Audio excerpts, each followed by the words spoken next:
स्वागत है। मैं आपके साथ फरहान नाज। ಮಾಡಬೇಕಾಗಿರುವುದು ನಾನು ಮತ್ತು ನಮ್ಮ ಸಹೋದರರಾದ ರಫೀಕ್ ಅಹಮದ್ ಕಾಣೆ ಮತ್ತು ಪೀರ್ ಪಟೇಲ್ ತಮ್ಮ ಮಾಧ್ಯಮದವರಿಗೆ ಕರೆಯುವುದು ಉದ್ದೇಶ ಏನಿದೆ ಅಂದರೆ ನಾವು 3 ಪಾಯಿಂಟ್ ಮೇಲೆ ಚರ್ಚೆ ಮಾಡಲಿಕ್ಕೆ ಇವತ್ತು ಕರೆದಿದ್ದೀವಿ. ಒಂದು, ವಿಜಯಪುರ ನಗರ ಕಾಂಗ್ರೆಸ್ ಅಲ್ಪಸಂಖ್ಯಾತ ಅಧಿಕೃತ ಅಭ್ಯರ್ಥಿಗೆ ಕಾಂಗ್ರೆಸ್ನಲ್ಲಿ ಇರ್ತಕ್ಕಂಥ ಹಿರಿಯ ಶಾಸಕರು ಮತ್ತು ಮುಖಂಡರು ಕೈ ಜೋಡಿಸಿ ಅವ್ರನ್ನು ಗೆಲ್ಲಿಸ್ತರುವಲ್ಲಿ ಕೆಲಸ ಮಾಡಬೇಕಾಗಿದೆ ಅಂತ ವಿನಂತಿಸ್ಕೊಳ್ಳೋಕ್ಕೆ ಮತ್ತು ಆಗ್ರಹ ಮಾಡಲಿಕ್ಕೆ ನಮ್ಮ ಸಹೋದರರಾದ ರಫೀಕ್ ಅಹಮದ್ ಕಾಣೆ ಅವರು ಮಾತಾಡ್ತಾರೆ. ಮತ್ತು ನಗರ ಶಾಸಕರದ ದುರಾಡಳಿತ ಮತ್ತು ಇನ್ನಿತರ ನಗರ ಶಾಸಕರದ ಅನಧಿಕೃತ ಕೆಲಸ ಕಾರ್ಯಗಳ ಬಗ್ಗೆ ನಾನು ಚರ್ಚೆ ಮಾಡ್ತೀನಿ. ಹಾಗಾಗಿ ಇವತ್ತು ನಾವು ಜಂಟಿ ಪತ್ರಿಕಾಗೋಷ್ಠಿಯನ್ನು ಕರೆದಿರೋದು ಈ ಉದ್ದೇಶದಿಂದ. ಈ ನಮ್ಮ 3 ಪಾಯಿಂಟ್ ಮೇಲೆ ನಾವು ಈಗ ಚರ್ಚೆ ಮಾಡ್ತೀವಿ. ಸ್ಟಾರ್ಟ್ ಮಾಡಿ. ನಮ್ಮ ನಗರ ವಿಜಯಪುರ ನಗರದ ಮುಸ್ಲಿಂ ಸಮಾಜಕ್ಕೆ ಕೊಡುವಂಥ ಒಂದು MLA ಆಕಾಂಕ್ಷಿ ಆದಂಥ 26 ಜನ ಆಕಾಂಕ್ಷಿ ಇದ್ದಿದ್ದು, ಈ ಸಂದರ್ಭದಲ್ಲಿ ಅವಳಿ ಜಿಲ್ಲೆಯಲ್ಲಿ ಒಂದೇ ಒಂದು ನಮ್ಮ ಕಾಂಗ್ರೆಸ್ ಟಿಕೆಟ್ ಆಕಾಂಕ್ಷಿ ಆಗುವಂಥ ಅಭ್ಯರ್ಥಿ ಯಾರತ್ತಂದರೆ ಬಿಜಾಪುರ ನಗರಕ್ಕೆ ಒಂದೇ. ಈ ನಮ್ಮ ಯಾವುದೂ ಜಾತಿ ಭೇದವಿಲ್ಲದೆ ನಾವು ಎಲ್ಲ ಸಮುದಾಯಕ್ಕೆ ನಿರ್ಣಾಯಕ ವೋಟ್ ಅಂತ ನಾನು ಹೇಳ್ಕೊತೇನೆ.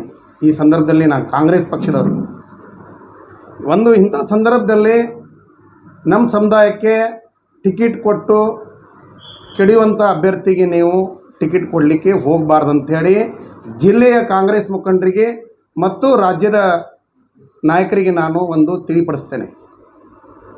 ಈ ಸದ್ಯದ ಪರಿಸ್ಥಿತಿಯಲ್ಲಿ ನಾವು ಮುಸಲ್ಮಾನರಿಗೆ ಟಿಕೆಟ್ ನೀವು ಕೊಡಲಿಲ್ಲ ಅಂದ್ರೆ ಭಾಳ ಒಳ್ಳೆಯದಾಗ್ತದೆ. ಇಲ್ಲ ಕೊಟ್ಟರೆ ನೀವೆಲ್ಲರೂ ಕೂಡಿ ಪ್ರಮಾಣ ಮಾಡಿ ನಮ್ಮ ಒಂದು ಸಮುದಾಯಕ್ಕೆ ಒಂದೇ ಒಂದು ಟಿಕೆಟು ಇವತ್ತು ನೀವು ಎಲ್ಲರೂ ನೀವು ವಿಚಾರ ಮಾಡಿ ನೋಡ್ಕೋರಿ. ಎಲ್ಲ ಸಮುದಾಯದಾಗ ಒಂದು ರೆಡ್ಡಿ ಸಮಾಜ ಆಗಲಿ, ಒಂದು ಗಾಣಿಗೇರ್ ಸಮಾಜ ಆಗಲಿ, ಒಂದು ಲಿಂಗಾಯತ್ ಸಮಾಜದಾಗಲಿ, ಅವ್ರಕ್ಕಿಂತಲೂ ನಾವು ಲಿಂಗಾಯತ್ಕಿಂತ ಸಮಾಜಕ್ಕಿಂತ ಒಂದು ಸ್ವಲ್ಪ ಕಡಿಮೆ ಆಗ್ಬೋದು. ಆ ಸಮಾಜದಲ್ಲಿ ನಾವು ಒಂದು ಸಣ್ಣ ಮತಕ್ಷೇತ್ರ ಅಂದ್ರೂ ಒಂದು 20,000 ಮತ ಇದ್ದಂಥ ಒಂದು ಮುಸ್ಲಿಂ ಸಮುದಾಯ. ರೆಡ್ಡಿ ಸಮಾಜದವರು ಒಂದು BJPದಲ್ಲಿ ಹೋಗ್ರಿ, ಒಂದು ಕಾಂಗ್ರೆಸ್ದಲ್ಲಿ ಹೋಗ್ರಿ, 4 ರಿಂದ 5 ಅವರಿಗೆ ಟಿಕೆಟ್ ನೀವು ಕೊಡ್ತೀರಿ. ಕಾಂಗ್ರೆಸ್ಸು ಆಯಿತು, BJPದಾಗೂ ಆಯಿತು. ಮುಸಲ್ಮಾನರಿಗೆ ಕೊಡಬೇಕಾಗಿದ್ದು ಒಂದೇ ಒಂದು, ಅದು ಬಿಜಾಪುರ ನಗರಕ್ಕೆ ಕೊಡ್ತೀರಿ. ಅದಕ್ಕೆ ಒಳ್ಳೆಯ ಸೂಕ್ತವಾದಂಥ ಒಂದು ಅಭ್ಯರ್ಥಿಗೆ ನೀವು ಆಯ್ಕೆ ಮಾಡಿ. ಈ ಸಂದರ್ಭದಲ್ಲಿ ನಾನು ಹೇಳ್ಕೊತೇನೆ, ಒಂದು ವೇಳೆ ನೀವು ತಪ್ಪಿ ಬೀಳುವಂಥ ಕ್ಯಾಂಡಿಡೇಟ್ ಕೊಟ್ಟರೆ ಬರ್ತಕ್ಕಂಥ ಸಮಯದಲ್ಲಿ ಚುನಾವಣೆಯಲ್ಲಿ ಮುಸಲ್ಮಾನರ ಸಮಾಜದವರು ಕಾಂಗ್ರೆಸ್ ಪಕ್ಷಕ್ಕೆ ತಕ್ಕ ಪಾಠ ಕಲಿಸುವಂಥ ಪರಿಸ್ಥಿತಿ ಬರ್ತದೆ. ಅದಕ್ಕೆ ದಯವಿಟ್ಟು ನಮ್ಮ ಜಿಲ್ಲೆಯ 8 ಮತಕ್ಷೇತ್ರದಲ್ಲಿ ಯಾವುದೂ ಜಾತಿ ಭೇದ ಇಲ್ಲದೆ ಎಲ್ಲರೂ ತಾವು ನಮಗೆ ಬೆಂಬಲ ಕೊಡಬೇಕಾಗಿ ಇವತ್ತು ನಾಗ್ಟನ್ ಮತಕ್ಷೇತ್ರ ಆಗಲಿ, ಸಿಂದಗಿ ಆಗಲಿ, ಇಂಡಿ ಆಗಲಿ, ಬಾಗೇವಾಡಿ ಆಗಲಿ, ಮತ್ತು ಬಬಲೇಶ್ವರ ಆಗಲಿ, ಮುದ್ದೇಬೇಳ ಆಗಲಿ, ದೇವರಿಪ್ಪರಿಗೆ ಆಗಲಿ, ಎಲ್ಲರ ಮತಕ್ಷೇತ್ರದ ಆಕಾಂಕ್ಷಿ ಅಭ್ಯರ್ಥಿಗಳು ಮುಸಲ್ಮಾನ್ ಸಮಾಜ. ನಾವು ಎಲ್ಲರಿಗೂ ಓಟ್ ಹಾಕ್ತೇವೆ, ನೀವು ಯಾಕೆ ಓಟ್ ಹಾಕಂಗಿಲ್ಲ? ಅದೇ ಒಂದು ನಮ್ಮ ಸಮಸ್ಯೆ ಕಾಡಾಕತ್ತದ. ಬಿಜಾಪುರ ನಗರದಲ್ಲಿ BJPಗೆ ಕಾಂಗ್ರೆಸ್ ಅಭ್ಯರ್ಥಿ ಕೊಟ್ಟ ಬಳಿಕ ಕಾಂಗ್ರೆಸ್ದ ಮುಖಂಡರು BJPಗೆ ಬೆಂಬಲ ಕೊಡುವಂಥ ಪರಿಸ್ಥಿತಿ ತರಲಿಕ್ಕೆ ಹೋಗಬೇಡ ಅಂಥೇಳಿ ನಾನು ಇದೊಂದು ಮುನ್ನೆಚ್ಚರಿಕೆ ಕೊಡಾಕತ್ತೀನಿ ಕಾಂಗ್ರೆಸ್ದು ನಮ್ಮ ಎಲ್ಲ ನಾಯಕರಿಗೆ. ಒಂದು ವೇಳೆ ನೀವು ಕಾಂಗ್ರೆಸ್ದ ಬಗ್ಗೆ, ಮೈನಾರಿಟಿ ಬಗ್ಗೆ, ನೀವು ಇದ್ರ ಬಗ್ಗೆ 26 ಆಕಾಂಕ್ಷಿ ಜನರಿಗೆ ನೀವು ಕರೆಸಿ ಯೋಗ್ಯ ರೀತಿಯಿಂದ ಅವರಿಗೆ ತಿಳಿ ಹೇಳಿಸಿ ಅದರ ಒಳಗೆ ಒಂದು ಒಳ್ಳೆಯ ಸೂಕ್ತ ಅಭ್ಯರ್ಥಿಯನ್ನು ಆಯ್ಕೆ ಮಾಡಬೇಕಾಗಿ ನಾನು ಕೇಳ್ಕೊತೀನಿ. ಮತ್ತು ನಗರ ಶಾಸಕರಾದಂಥ ನಮ್ಮ ಬಸನಗೌಡರ ಪಾಟೀಲರು ಮೊನ್ನೆ ಒಂದು ಹೇಳ್ತಾರೆ ಸ್ಮಾರ್ಟ್ ಸಿಟಿ ಅಂತ ಹೇಳ್ತಾರೆ. ಅದು ಎಲ್ಲಿ ಸ್ಮಾರ್ಟ್ ಸಿಟಿ ಆಗ್ಯದ? ಇಲೆಕ್ಷನ್ ಬಂದ ತಕ್ಷಣ ರೋಡ್ ಕಾಮಗಾರಿ ಕೆಲಸ ಚಾಲೂ ಮಾಡ್ತಾರೆ. ನಮ್ಮಲ್ಲಿ ಕುಡಿಯೋಕೆ ನೀರಿಲ್ಲ, ರೋಡ್ ಅಂತರೂ ದೂರ ಬಿಡ್ರಿ ನೀವು. ನಮ್ಮ ವಾರ್ಡ್ನಲ್ಲಿ 24 ನಂಬರ್ ವಾರ್ಡ್ನಲ್ಲಿ ಇದ್ದಿದ್ದ ಪರಿಸ್ಥಿತಿ ಒಳಗೆ ಇವತ್ತು ನೀರು ಕುಡಿಯೋಕ್ಕಿಲ್ಲ. ಸ್ಮಾರ್ಟ್ ಸಿಟಿ ಅಂಥೇಳಿ ಪ್ರಶಸ್ತಿ ತೊಗೊಳಕತ್ತಾರ. ಏನು CM ಬೊಮ್ಮಾಯಿ ಸಾಹೇಬ್ರ ಕಡೆಯಿಂದ ತಗೋತಾರೋ ಅಥವಾ ಯಾರಿಂದ ತಗೋತಾರೋ ಅದನ್ನು ನಮಗೆ ಈ ಸಂದರ್ಭದಲ್ಲಿ ನಮ್ಮ ಸಮಾಜಕ್ಕೆ ತಿಳಿಬೇಕಾಗ್ಯದ.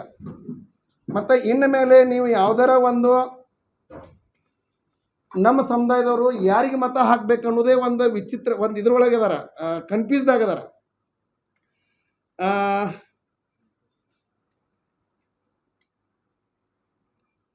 ಎಲ್ಲ ನಮ್ಮ ನಗರದ ಎಲ್ಲ ಆಕಾಂಕ್ಷಿಗಳಿಗೆ ಕರೆಸಿ ಕಾಂಗ್ರೆಸ್ ನಾಯಕರು ಎಲ್ಲ ಮತಕ್ಷೇತ್ರದ ಎಲ್ಲ ನಮ್ಮ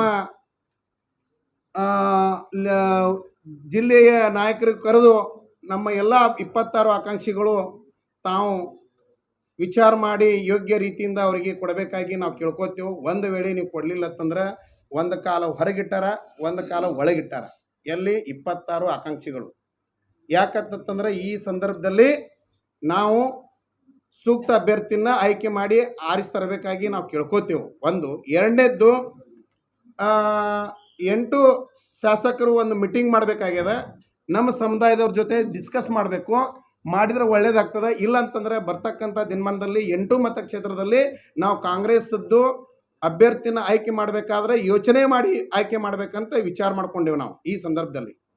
ಅದ್ರಗೋಸ್ಕರ ಕಾಂಗ್ರೆಸ್ಸದ್ದು ಮುಖಂಡರಿಗೆ ನಾನು ಇನ್ನೊಮ್ಮೆ ಹೇಳ್ತೀನಿ, ಯಾವಲ್ಲಿ ತಪ್ಪು ತಡೆ ನಡೆದದ ಇಲ್ಲ ಅಂತಂದರೆ ನೀವು ನಮಗೆ ಕಾಂಗ್ರೆಸ್ ಟಿಕೆಟ್ ಕೊಟ್ಟ ಬಳಕ ಗೆಲ್ಲಿಸಿ ತರಬೇಕಾಗಿ ನಾನು ವಿನಂತಿ, ಇನ್ನೊಂದು 10 ಸಾರಿ ವಿನಂತಿ ಕೇಳಿಕೊಂಡು ನಾವು ಈ ಸಂದರ್ಭದಲ್ಲಿ ನಿಮ್ಗೆ ಹೇಳ್ತೇವೆ.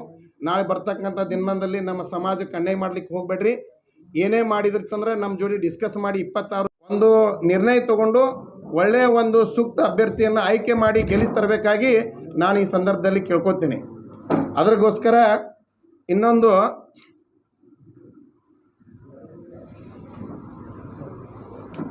ನಮ್ಮ ಜನ ಹೇಗೆ ಬೆಂಬಲ ಕೊಡಬೇಕನ್ನುವಂಥ ಚಿಂತೆ ಮಾಡಾಕತ್ತಾರ. ಯಾವ ಪಕ್ಷಕ್ಕೆ ನಾವು ಬೆಂಬಲ ಕೊಡಬೇಕು, ಏನು ಕಾಂಗ್ರೆಸ್ಸಕ್ಕಂತರೂ ನಮಗೆ ಅನ್ಯಾಯ ಮಾಡಾಕತ್ತದ. 4% ಇರ್ತಕ್ಕಂಥ ಈ ಭ್ರಷ್ಟ ನಮ್ಮ BJP ಸರ್ಕಾರ ಅದು ಒಂದು ಕಸ್ಕೊಂಡ್ಯದ. 4% ನಮ್ಮ ರಿಸರ್ವೇಷನ್ ಮತ್ತು ಬರ್ತಕ್ಕಂಥ ಎಲ್ಲಿ ನಿಮಗೆ ಈ ಕಾಂಗ್ರೆಸ್ದವ್ರು ನಮಗೇನು ಮೋಸ ಮಾಡ್ತಾರೆ ಅನ್ನೋದು ತಿಳಿವಲ್ತು. ಅದ್ರ ಸಲುವಾಗಿ ನಾವು ಈ 4% ಸಲುವಾಗಿ ಒಬ್ಬನೂ ಕಾಂಗ್ರೆಸ್ಸದ್ದು ಜಿಲ್ಲೆಯ ನಾಯಕರು ಯಾರೂ ದನಿ ಎತ್ತಲಿಲ್ಲ. ಯಾಕೆ ಎತ್ತಲಿಲ್ಲ ಅದೂ ಗೊತ್ತಾಗವಲ್ತು. ಮತ್ತು ಇಲ್ಲದ ಸಲ್ಲದ್ದು ನಮ್ಮ ನಗರ ಶಾಸಕರು ಮುಸ್ಲಿಮಾನ್ ಸಮಾಜದ ಬಗ್ಗೆ ಅವಹೇಳನಕಾರಿಯಾಗಿ ಮಾತಾಡ್ತಾರೆ. ಅದರ ಬಗ್ಗೆನೂ ಯಾರು ನಮ್ಮ ಜಿಲ್ಲಾಧ್ಯಕ್ಷರು ಮಾತಾಡಿಲ್ಲ, ನಮ್ಮ ಕಾಂಗ್ರೆಸ್ ಮುಖಂಡರು ಯಾರು ಮಾತಾಡಲಿಲ್ಲ. ಅದಕ್ಕೆ ಬರ್ತಕ್ಕಂಥ ದಿನಮಾನದಲ್ಲಿ ಈ ಚುನಾವಣೆಯಲ್ಲಿ ತಾವು ತಿಳ್ಕೊಂಡಿರ್ಬೋದು, ನಾವು 8 ಮತಕ್ಷೇತ್ರದಲ್ಲಿ 4-5 ಆರಿಸಿ ಬರ್ತೇವೆ ಅಂಥೇಳಿ ನಿರ್ಣಾಯಕ ಹೋಟ ನಾವೇ ಅದೇವು. ಮುಂದೆ ಬರ್ತಕ್ಕಂಥ ದಿನಮಾನದಲ್ಲಿ 1 ಬೇಡ 2 ಕಾಂಗ್ರೆಸ್ ಬರುವಂಥ ಪರಿಸ್ಥಿತಿ ನಿಮ್ಮದು ಅದ. ಅದಕ್ಕೆ ತಾವು ನಮ್ಮ ಮುಸಲ್ಮಾನರಿಗೆ ಅನ್ಯಾಯ ಮಾಡಿದ್ರೆ ನಾವು ಯಾವ ಮಟ್ಟಕ್ಕೂ ಕೇಳುವುದಿಲ್ಲ. ತಾವು ಎಲ್ಲರೂ ನಮಗೆ ಬೆಂಬಲ ಕೊಟ್ರಿ, ಸರಿ ಹೋಯ್ತು. ಕೊಡಲಿಲ್ಲ ಅಂತಂದ್ರೆ 8 ಮತಕ್ಷೇತ್ರದಾಗ ನಾವು ಬಂಡುಕೋರಾಗಿ ಇಲೆಕ್ಷನ್ಕ್ಕೆ ನಿಂದ್ರವ್ರದೇವು. 8 ಮತಕ್ಷೇತ್ರದಲ್ಲಿ ನಾವು ಬಂಡುಕೋರಾಗಿ ಇಲೆಕ್ಷನ್ ಮಾಡ್ಬೇಕಂತೇಳಿ ನಾವು ಎಲ್ಲ ಲೀಡ್ರುಗಳು ಮಾತುಕತೆ ಮಾಡಿದ್ದು ಅದೇ. ತಾವು ವಾಲೆ ಕ್ಯಾ ಹೋತೆ ಉನ್ಕು ಮುಸಲ್ಮಾನಕ್ಕೂ ದೇಖಿಂಗೆ ಬೋಲಿಂಗೆ ಜೈಂಗೆ ಅಂತ ಹೇಳ್ತಾರೆ. ಅದು ದೇತು ದಿಲಾತು ಮತ್ತು ಹೇಳ್ತಾರೆ. ನಮ್ಮ ಮುಸಲ್ಮಾನ್ ಸಮಾಜದವ್ರಿಗೆ ನಾನು ಹೇಳ್ತೀನಿ, ನೀವು ಒಂದು ಹೋಟ ಮಾರ್ಕೊಳಿಕ್ಕೆ ಹೋಗಬೇಡ್ರಿ, ನಿಮ್ಮ ಸಮಾಜ ಗೌರವ ಕಳ್ಕೊಳಕ್ಕೆ ಹೋಗಬೇಡ್ರಿ. ಅದಕ್ಕೆ ದಯವಿಟ್ಟು ನಾವು ನಮ್ಮ ಕಾಂಗ್ರೆಸ್ ಬೆಂಬಲವಾಗಿತ್ತವು ಸರಿ, ಇರಲಿಲ್ಲಪ್ಪ ಅಂತಂದರೆ ಎಷ್ಟೋ ಪಕ್ಷದವು ಆ ಪಕ್ಷಕ್ಕೆ ನಾವು ಬೆಂಬಲ ಕೊಡೋನು, ಆ ಪಕ್ಷದವ್ರು ನಮ್ಮ ಬೆಂಬಲ ಕೊಟ್ಟು ನಮ್ಮ ಸರಿಯಾಗಿ ನೋಡ್ಕೋತೀನಿ ಅಂತಂದ್ರೆ ಆ ಪಕ್ಷಕ್ಕೆ ಬೆಂಬಲ ಕೊಡೋನು. ಬರ್ತಕ್ಕಂಥ ದಿನಮಾನದಲ್ಲಿ ನಾವು ಬಂಡುಕೋರಾಗಿ ಹೋಗುವಂಥ ನಿರ್ಧಾರ ನಾವು ಮಾಡ್ಕೋಬಾರ್ದಂತಂದ್ರೆ ಕಾಂಗ್ರೆಸ್ ನಾಯಕರು ನೀವೆಲ್ಲರೂ ಕೂಡಿ ಇದ್ರ ಬಗ್ಗೆ ಜವಾಬ್ದಾರಿಯಿಂದ ಇದೊಂದು ಕಾರ್ಯ ಮಾಡಬೇಕಾಗಿ ನಾನು ಕೇಳ್ಕೊತೀನಿ ಈ ಸಂದರ್ಭದಲ್ಲಿ. ಅಷ್ಟೇ ಹೇಳಿ ನಾನು ಇದು ಮುಗಿಸ್ತೀನಿ ಮಾತು. ಸಮುದಾಯದ ಪರವಾಗಿ ಬಂದು ಕೂತಿದ್ದೀವಿ ನಾವು. ಯಾವುದೇ ಆಸೆ ಆಮಿಷೆ ಆಕಾಂಕ್ಷೆ ಒಳಗಾಗಿ ಕೂತಿಲ್ಲ. ಒಂದನೇದು, ನಮ್ಮ ಸಮುದಾಯಕ್ಕೆ ಕಾಂಗ್ರೆಸ್ ಪಕ್ಷದಿಂದ ನಿರಂತರ ಆಗ್ತಾ ಇರುವುದು ಅನ್ಯಾಯವನ್ನು ಇನ್ನು ಮುಂಬರುವ ಚುನಾವಣೆಯಲ್ಲಿ ತಡೆಯಾಗಬೇಕು. ನಿಷ್ಪಕ್ಷವಾಗಿ ಕಾಂಗ್ರೆಸ್ ಪಕ್ಷ ಅಲ್ಪಸಂಖ್ಯಾತರ ಜೊತೆಗೆ ನಿಂದಿರಬೇಕು ಅಂತ ಹೇಳಿ ಈಗಾಗಲೇ ನಮ್ಮ ಸೋದರರಾದ ಕಾಣೆ ರಫೀಕ್ ಅವರು ಇನ್ ಡೀಟೇಲ್ ಹೇಳಿದ್ದಾರೆ. ಆ ವಿಷಯ ಬಗ್ಗೆ ನಾನು ಹೆಚ್ಚಿನ ಚರ್ಚೆ ಮಾಡಲಿಕ್ಕೆ ಹೋಗೋದಿಲ್ಲ. ನಾನಿವತ್ತು ಚರ್ಚೆ ಮಾಡಬೇಕಾಗಿರೋದು ಮೂಲ ವಿಷಯ ಏನಿದೆ ಅಂದರೆ, ಇವತ್ತು ವಿಜಯಪುರ ನಗರದಲ್ಲಿ ನಗರ ಶಾಸಕರಾದ ಸನ್ಮಾನ್ಯ ಬಸವನಗೌಡ ಪಾಟೀಲ್ ಯತ್ನಾಳ್ ಅವರು ತಮ್ಮಷ್ಟಿಗೆ ತಾನೇ ಹಿಂದೂ ಫೈರ್ ಬ್ರ್ಯಾಂಡ್ ಮತ್ತು ತಾವೇ ಕರೆಸಿಕೊಳ್ಳುವ ಹಾಗೂ ಕರ್ನಾಟಕದ ಹಿಂದೂ ಹುಲಿ, ಹಿಂದೂ ನಾಯಕ ಮತ್ತು ಹಿಂದೂ ನಾಯಕ ಹಾಗೂ ಹಿಂದುತ್ವ ಎಜೆಂಡೆ ಮೇಲೆ ನಾನು ಶಾಸನ ಮಾಡ್ತಾ ಇದ್ದೀನಿ ಅಂತ ಏನು ತಮ್ಮಷ್ಟಿಗೆ ತಾನೇ ಹೇಳ್ಕೋತು ಜನರನ್ನು ಮಳು ಮಾಡ್ತಾ ಇದ್ದಾರೆ. ಅವರು ಸತ್ಯ ಬಹಿರಂಗ ಮಾಡಲಿಕ್ಕೆ ಇವತ್ತು ನಾನು ತಮ್ಮ ಮುಂದೆ ಮಾತಾಡಲಿಕ್ಕೆ ಬಂದಿದ್ದೀನಿ. ಏನಿದೆ ಅಂತಂದ್ರೆ, ತಾವೇ ಚಪ್ಪಡಿಸಿಕೊಳ್ಳುವ ವಿಜಯಪುರ ನಗರ ಶಾಸಕರವರು ಕ್ಷೇತ್ರದಲ್ಲಿ ಕಣಗಣಿಸಲಾಗಿದೆ. ಯಾಕಂತಂದ್ರೆ ಮರ್ಯಾದಾ ಪುರುಷೋತ್ತಮ್ ರಾಮನವಮಿ ದಿನಾಂಕ 27ನೇ ತಾರೀಕಿಗೆ ರಾಮನವಮಿ. ಉಮೇಶ್ ವಂದಾಲ್ ಮಹಾನಗರ ಪಾಲಿಕೆ ಮಾಜಿ ಸದಸ್ಯರು ಉಮೇಶ್ ವಂದಾಲ್ ಇವರ ನೇತೃತ್ವದೊಳಗೆ ವಿಜಯಪುರ ನಗರ ಅತಿ ವಿಜೃಂಭಣೆಯಿಂದ ರಂಜಾನ್ ತಿಂಗಳದೊಳಗೆ ಯಾವುದೇ ಅಹಿಂಸಕರ ಘಟನೆ ಆಗದಂತೆ, ಯಾವುದೇ ಗಲಾಟೆ ಆಗಲಾರದೆ ವೆರಿ ಪೀಸ್ಫುಲ್ ರಾಮನವಮಿ ಆಚರಣೆ ಹಿಂದೂ ಮುಸ್ಲಿಂ ಕೂಡಿ ಯಶಸ್ವಿಗೊಳಿಸಿದರು. ಇಂಥ ಒಂದು ರಾಮನವಮಿ ಆಚರಣೆ ಒಳಗೆ ನಗರ ಶಾಸಕ ಬಸನಗೌಡ ಪಾಟೀಲ್ ಯತ್ನಾಳಕ್ಕೆ ಆಹ್ವಾನ ಇತ್ತೋ ಇಲ್ಲೋ, ಇದು ನನ್ನ ಪ್ರಶ್ನೆ ನೇರ ಮಾಧ್ಯಮದಿಂದ ಬಸನಗೌಡ ಪಾಟೀಲ್ ಯತ್ನಾಳ್ ಅವರಿಗೆ. ಒಂದು ವೇಳೆ ಅವರು ಈ ರಾಜ್ಯದೊಳಗೆ ಅವರೇ ಒಂದು ತಮ್ಮ ಭಾಷಣದೊಳಗೆ ಹೇಳಿದರು, ನನಗೆ ಬೀದರ್ದಿಂದ ಚಾಮರಾಜನಗರವರೆಗೆ ಕರೆದ್ರೆ 50,000 ಮತ ಬೀಳ್ತಾವಂದ್ರೆ. ಅಲ್ರಿ ಬಸನಗೌಡ ಪಾಟೀಲ್ ಯತ್ನಾಳ್ ಅವರೇ, ನಾನು ತಮ್ಗೆ ಹೇಳಲಿಕ್ಕೆ ಬಯಸುವುದೇನೆಂದರೆ, ಮರ್ಯಾದಾ ಪುರುಷೋತ್ತಮ್ ರಾಮನವಮಿ ಅಂದರೆ ರಾಮ್ ಕೇವಲ ಹೆಸರಲ್ಲ, ರಾಮ್ ನಾಮಲ್ಲ, ರಾಮ್ ಒಂದು ಶಕ್ತಿ. ಹಿಂದೂ ಸಂಪ್ರದಾಯ ಪ್ರಕಾರ ರಾಮನವಮಿ ಅಂದರೆ ಭಗವಾನ್ ರಾಮನ ಜನ್ಮ ದಿವಸಕ್ಕೆ ಒಂದು ಹಬ್ಬ ಆಚರಣೆ ಮಾಡ್ತಾರೆ. ಅವರು ರಾಮನ ಶಕ್ತಿ ಮೇಲೆ ಇವರು ಶಕ್ತಿಮಾನ್ ಆಗಿದ್ದಾರೆ. ಬಸನಗೌಡ ಪಾಟೀಲ್ ಯತ್ನಾಳ್ ಅವರು ಶಕ್ತಿಮಾನ್ ಆಗಿದ್ದೀನಿ ಅಂತಂದ್ರೆ ನಗರದ ಅವರು ರಾಮನ ಹೆಸರ ಮೇಲೇ ಶಕ್ತಿ ತಗೊಂಡಿದ್ದಾರೆ. ಮತ್ತು ಆ ರಾಮನವಮಿಯಲ್ಲಿ ಅವರು ಗೈರ್ ಹಾಜರಿ ಏನು ಹೇಳುತ್ತದೆ? ಇವರು ಢೋಂಗಿ ಹಿಂದುತ್ವ ಮಾಡ್ತಾ ಇದ್ದಾರೋ ಏನು ನಿಜವಾದ ಹಿಂದುತ್ವ ಇದೆ? ಇದು ನನ್ನ ಪ್ರಶ್ನೆ. ಮತ್ತು ಎರಡನೇದು, ರಾಮನವಮಿ ದಿವಸ ಅದೇ ದಿವಸ ಜಯನಗರ ಕಡೆ ಒಂದು ಸಾರ್ವಜನಿಕ ಕಾರ್ಯಕ್ರಮ ಅನುಷ್ಠಾನ ಮಾಡ್ತಾರೆ. ಸಂಜೆ 4 ಗಂಟೆಗೆ ಗಾಂಧಿ ಚೌಕ ಸಿದ್ದೇಶ್ವರ ರಾಮ ಮಂದಿರ ರೋಡ್ದಿಂದ ಶಿವಾಜಿ ಸರ್ಕಲ್ ಅವರಿಗೆ ಮೆರವಣಿಗೆ ನಡೆದಾಗ ಇವರು ಗೈರ್ ಹಾಜರಿ ಇರ್ತಾರೆ. ನನ್ನ ಪ್ರಶ್ನೆ ಏನಿದೆ, ಬಸನಗೌಡ ಪಾಟೀಲ್ ಯತ್ನಾಳ್ಗೆ ಆಹ್ವಾನ ಇತ್ತು ಅಂತಂದ್ರೆ ಗೈರ್ ಹಾಜರಾಗಲಿಕ್ಕೆ ಕಾರಣ ಏನು? ಇದು ಸಾರ್ವಜನಿಕರಿಗೆ ಉತ್ತರ ಮಾಡಬೇಕು. ಆಹ್ವಾನ ಇರಲಿಲ್ಲ ಅಂದರೆ ಇವರು ರಾಮ ಭಕ್ತರು ಇದ್ದಾರೋ ಇಲ್ಲೋ, ಇದು ರಾಜ್ಯಾದ್ಯಂತ ಕೇಳುವಂಥ ಪ್ರಶ್ನೆ ಸುದ್ದಿ ಇದೆ. ಇದು ನಗರಕ್ಕೆ ಸೀಮಿತ ಆಗಿದ್ದಲ್ಲ. ಮತ್ತು ಎರಡನೇದು, ನನ್ನ ಈ ಪತ್ರಿಕಾ ಮಾಧ್ಯಮದ ಮೂಲ ಉದ್ದೇಶ ಏನಿದೆ ಅಂದರೆ, ತಾವು ತಮ್ಮಷ್ಟಿಗೆ ತಾನೇ ಹಿಂದೂ ಹುಲಿ ಅಂತ ವಾಸ್ತವ ಎಂಬುದನ್ನು ಸಾಬೀತು ಮಾಡಿದೆ. ಮತ್ತು ವಿಜಯಪುರ ನಗರದಲ್ಲಿ ಇವತ್ತು ಬಸನಗೌಡ ಪಾಟೀಲ್ ಯತ್ನಾಳ ಹಿಂದೂ ಹುಲಿ ಇಲ್ಲ. ಮತ್ತು ತಮ್ಮಷ್ಟಿಗೆ ತಾನೇ ಇವರೇನು ಹುಲಿ ಅಂತ ಹೇಳ್ಕೊತಾ ಇದ್ದಾರೆ. ಇದೇ ಹುಲಿ ಹುದಲಾಗಿ ಸಿಕ್ಕೈತೆ ಅಂತ ಸಾಬೀತು ಅದೇ ರಾಮನವಮಿ ಉತ್ಸವದ ಆಚರಣೆ ಸಾಬೀತುಪಡಿಸಿದ್ದದ. ಎರಡನೇದು. ಮೂರನೇದು, ಬಸನಗೌಡ ಪಾಟೀಲ್ ಯತ್ನಾಳಕ್ಕೆ ಟೀಕೆ ಮಾಡಲಿಕ್ಕೆ ಮಾತಾಡ್ತಾ ಇಲ್ಲ. ರಾಮನವಮಿ ಉತ್ಸವದೊಳಗೆ ಗೈರ್ ಹಾಜರಿ ಬಸನಗೌಡ ಪಾಟೀಲ್ ಯತ್ನಾಳದ ಹಿಂದುತ್ವಕ್ಕೆ ಒಂದು ಸವಾಲಾಗಿದೆ. ಮೂರನೇದು, ಇನ್ನು 4 ವರ್ಷಗಳ ಕಾಲಾವಧಿ ಅಭಿವೃದ್ಧಿ ಬರೇ ನನ್ನ ಮಾತೆತ್ತಿದ್ರೆ ನಾನು ಇಷ್ಟು 1000 ಕೋಟಿ ಬೈದು ತಂದೀನಿ, ಹೊಗಳಿ ತಂದೀನಿ ಅಂತ ಹೇಳ್ತಾರೆ. ಬಿಜಾಪುರ ನಗರದ ಸರ್ವೆ ಮಾಡಿದರೆ ಕೇವಲ 4 ರೋಡ್ ಆಗಿದ್ದಾವೆ. ಬಿಜಾಪುರ ನಗರದಲ್ಲಿ 4 ರೋಡ್ ಅಭಿವೃದ್ಧಿ ಮಾಡಿದ್ದಾರೆ. ಅದನ್ನು 4 ರೋಡ್ ಅಭಿವೃದ್ಧಿ ಆಗಬೇಕಂದ್ರೆ ಹಿಂದಿನ ಸರ್ಕಾರದ 25 ಕೋಟಿ ರೂಪಾಯಿ ಅಲ್ಪಸಂಖ್ಯಾತ ಕಲ್ಯಾಣ ಸಚಿವರಾದ ಜಮೀರ್ ಅಹಮದ್ ಖಾನ್ ಇವರು ಕೊಟ್ಟಿದ್ದ ಅದರಲ್ಲಿ ಫಂಡ್ ಡೈವರ್ಟ್ ಮಾಡಿ ಮಾಡ್ಕೊಂಡಿದ್ದಾರೆ. ಮೂರನೇದು, ಬಿಜಾಪುರ ನಗರದ ಯಾವುದೇ ಬಡಾವಣೆ ಒಳಗೆ ಸಮೃದ್ಧ ವ್ಯವಸ್ಥೆ ಕಲ್ಪಿಸಿಕೊಟ್ಟಿಲ್ಲ. ಕೇವಲ ಜಾತಿವಾದದ ಮಾತನಾಡಿ ಜಾತಿಯ ಬೀಜ ಬಿತ್ತಿ ರಾಜಕಾರಣ ಮಾಡ್ತಾ ಇದ್ದಾರೆ ಯತ್ನಾಳ್ ಬಸನಗೌಡರು. ನನ್ನ ಮೂರನೇ ಪತ್ರಿಕಾ ಮಾಧ್ಯಮದ ಮುಖಾಂತರ ಸಂದೇಶ ಕರ್ನಾಟಕ ರಾಜ್ಯದ ಪ್ರದೇಶ ಕಾಂಗ್ರೆಸ್ ಕಮಿಟಿಗೆ ನಮ್ಮ ಅಲ್ಪಸಂಖ್ಯಾತ ಮುಖಂಡರಾದ ರಫೀಕ್ ಅಹಮದ್ ಕಾಣೆ ಅವರು ಹೇಳದಂತೆ, ಒಂದು ವೇಳೆ ಬಿಜಾಪುರ ನಗರದಲ್ಲಿ ತಾವು ಅಧಿಕೃತ ಅಲ್ಪಸಂಖ್ಯಾತ ಕ್ಯಾಂಡಿಡೇಟ್ ಯಾರೇ 27 ಮಂದಿ ಒಳಗೆ ತಾವು ಡಿಕ್ಲೇರ್ ಮಾಡಿದವರನ್ನು 7 ಮತಕ್ಷೇತ್ರ, ಒಂದು ಮೀಸಲ ಕ್ಷೇತ್ರ ಇದೆ ನಾಗ್ಠಾನ್, ಉಳ್ಕಿದ 6 ಮತಕ್ಷೇತ್ರದಲ್ಲೇ ಅನ್ಯ ಸಮುದಾಯದ ಮುಖಂಡರು ಕಾಂಗ್ರೆಸ್ ಪಕ್ಷದಿಂದ ಅಧಿಕೃತ ಅಭ್ಯರ್ಥಿಯಾಗಿ ಚುನಾವಣೆಯಲ್ಲಿ ನಿಂದಿರ್ತಾರೆ. ಮತ್ತು ಆ ಅಭ್ಯರ್ಥಿಗಳು ಆರಿಸಿ ಬರಬೇಕಾದ್ರೆ ಅಲ್ಪಸಂಖ್ಯಾತರ ಮತವನ್ನೇ ನಿರ್ಣಾಯಕ ಮತಗಳು ಇರ್ತಾವೆ. ಕಾಂಗ್ರೆಸ್ ಜೈಬೀರಿ ಆಗಬೇಕು ಅಂತಂದರೆ ಕೇವಲ ಕಾಂಗ್ರೆಸ್ ಮತಗಳಿಂದ ಜೈಬೀರ್ ಆಗುತ್ತಾರೆ. ಹಾಗಾಗಿ ನಮ್ಮದು ಈ ಮಾಧ್ಯಮದ ಮುಖಾಂತರ ನೇರ ಈ 7 ಮಂದಿ ಮತಕ್ಷೇತ್ರದ ಕಾಂಗ್ರೆಸ್ ಮತಕ್ಷೇತ್ರದ 7 ಈ ಬಿಜಾಪುರ ನಗರದ ಜಿಲ್ಲೆಯ 7 ಮತಕ್ಷೇತ್ರದ ಕಾಂಗ್ರೆಸ್ ಅಭ್ಯರ್ಥಿಗಳಿಗೆ ನೇರ ನಮ್ಮದು ಆಗ್ರಹ ಮತ್ತು ಸವಾಲಿದೆ. ಅವರು ಮೈ ತೋಯಿಸ್ಕೊಂಡು ಸಿದ್ದರಾಮೇಶ್ವರ ಗುಡಿಗೆ ನಾಮಿನೇಷನ್ ಪತ್ರ ಸಲ್ಲಿಸುವಕ್ಕಿಂತ ಮುಂಚೆ ಅವರು ಸಿದ್ದರಾಮೇಶ್ವರ ಗುಡಿಗೆ ಹೋಗಿ ಪ್ರಮಾಣ ಮಾಡಿ ಈ ಸರ್ತಿ ನಗರ ಮತಕ್ಷೇತ್ರದಲ್ಲಿ ನಾವು ಕಾಂಗ್ರೆಸ್ದ ಅಧಿಕೃತ ಅಭ್ಯರ್ಥಿ ಯಾವನೇ ಇರೋಲ್ಯಾಕ ಅವರು ಕಾಂಗ್ರೆಸ್ ಅಭ್ಯರ್ಥಿಯನ್ನು ಬಲಿಷ್ಠಗೊಳಿಸಿ ಆರಿಸಿ ತರುವಲ್ಲಿ ಪ್ರಾಮಾಣಿಕ ಪ್ರಯತ್ನ ಮಾಡ್ತೀವಿ, ಆರಿಸಿ ತರ್ತೀವಿ ಅನ್ನೋಂಥದ್ದು ಪ್ರಮಾಣ ಮಾಡಿದ್ದ ಕಾಂಗ್ರೆಸ್ ಅಭ್ಯರ್ಥಿಗೆ ನಮ್ಮ ಮುಸ್ಲಿಂ ಸಮಾಜ ವತಿಯಿಂದ ನಾವು ಬೇಷರತ್ ಬೆಂಬಲವನ್ನು ಘೋಷಿಸುತ್ತೇವೆ.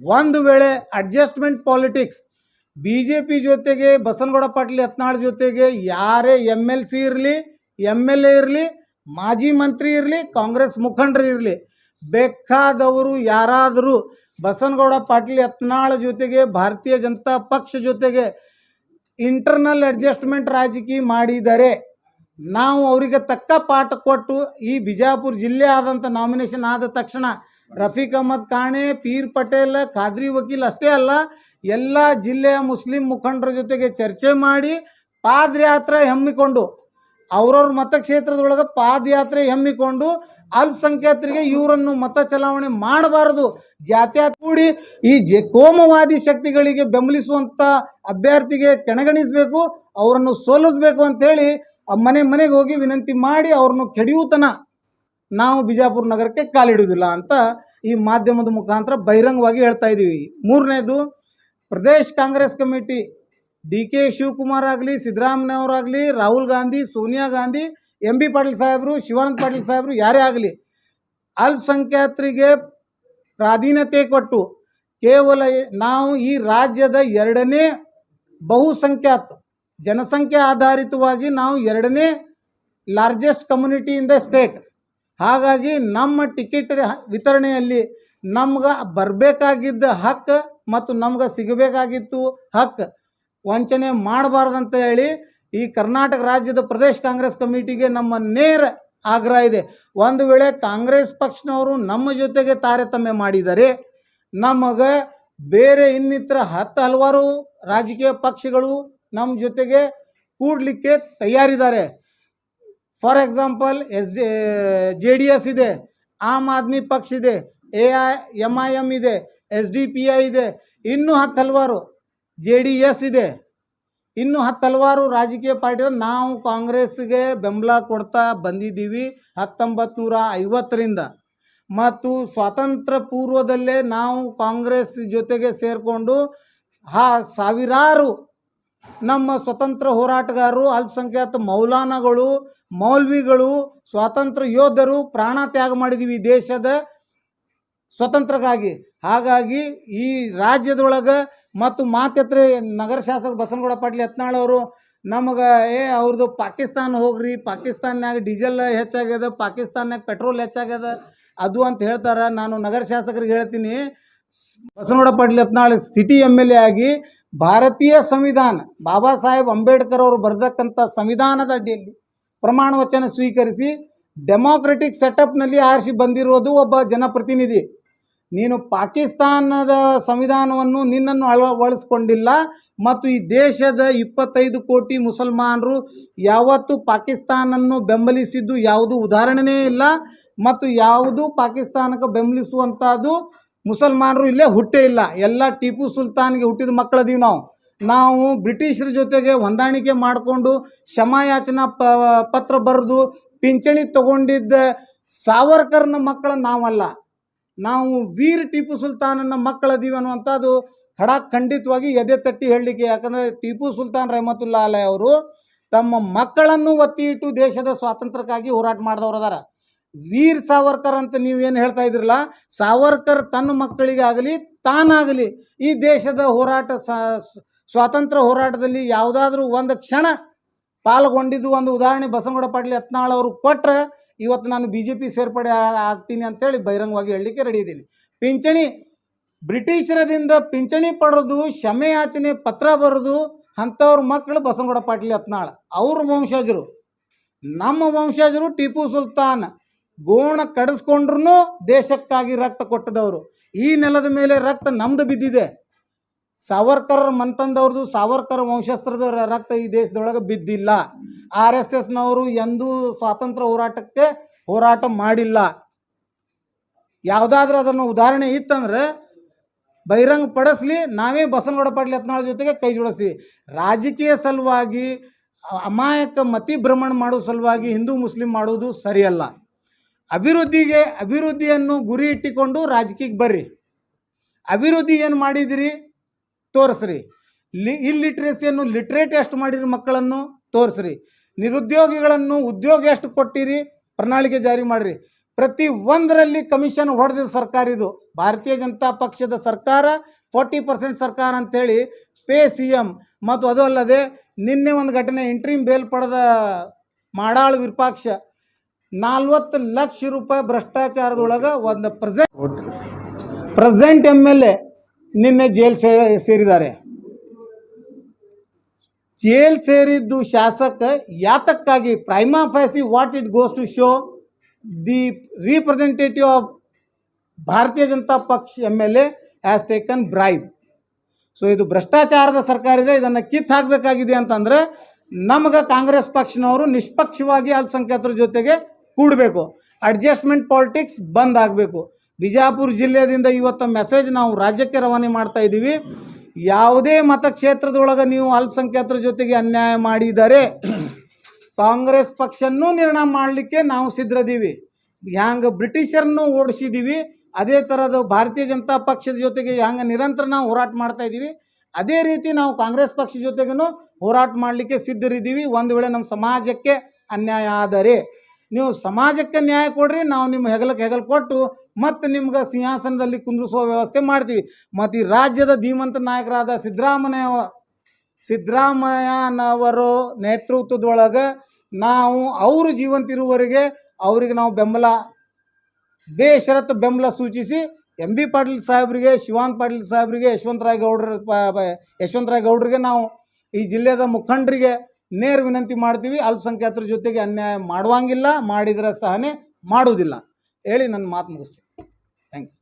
ಈಗ ಹೇಳಿದ್ದೀನಿ ಮತಕ್ಷೇತ್ರ ಬಿಟ್ಟೇನು ಸರ್, 7 ಮತಕ್ಷೇತ್ರ ಅಂದ್ರೆ ನಮ್ಮ ಮತಕ್ಷೇತ್ರದೊಳಗೆ ನಾವೇ ಅದೀವಿ.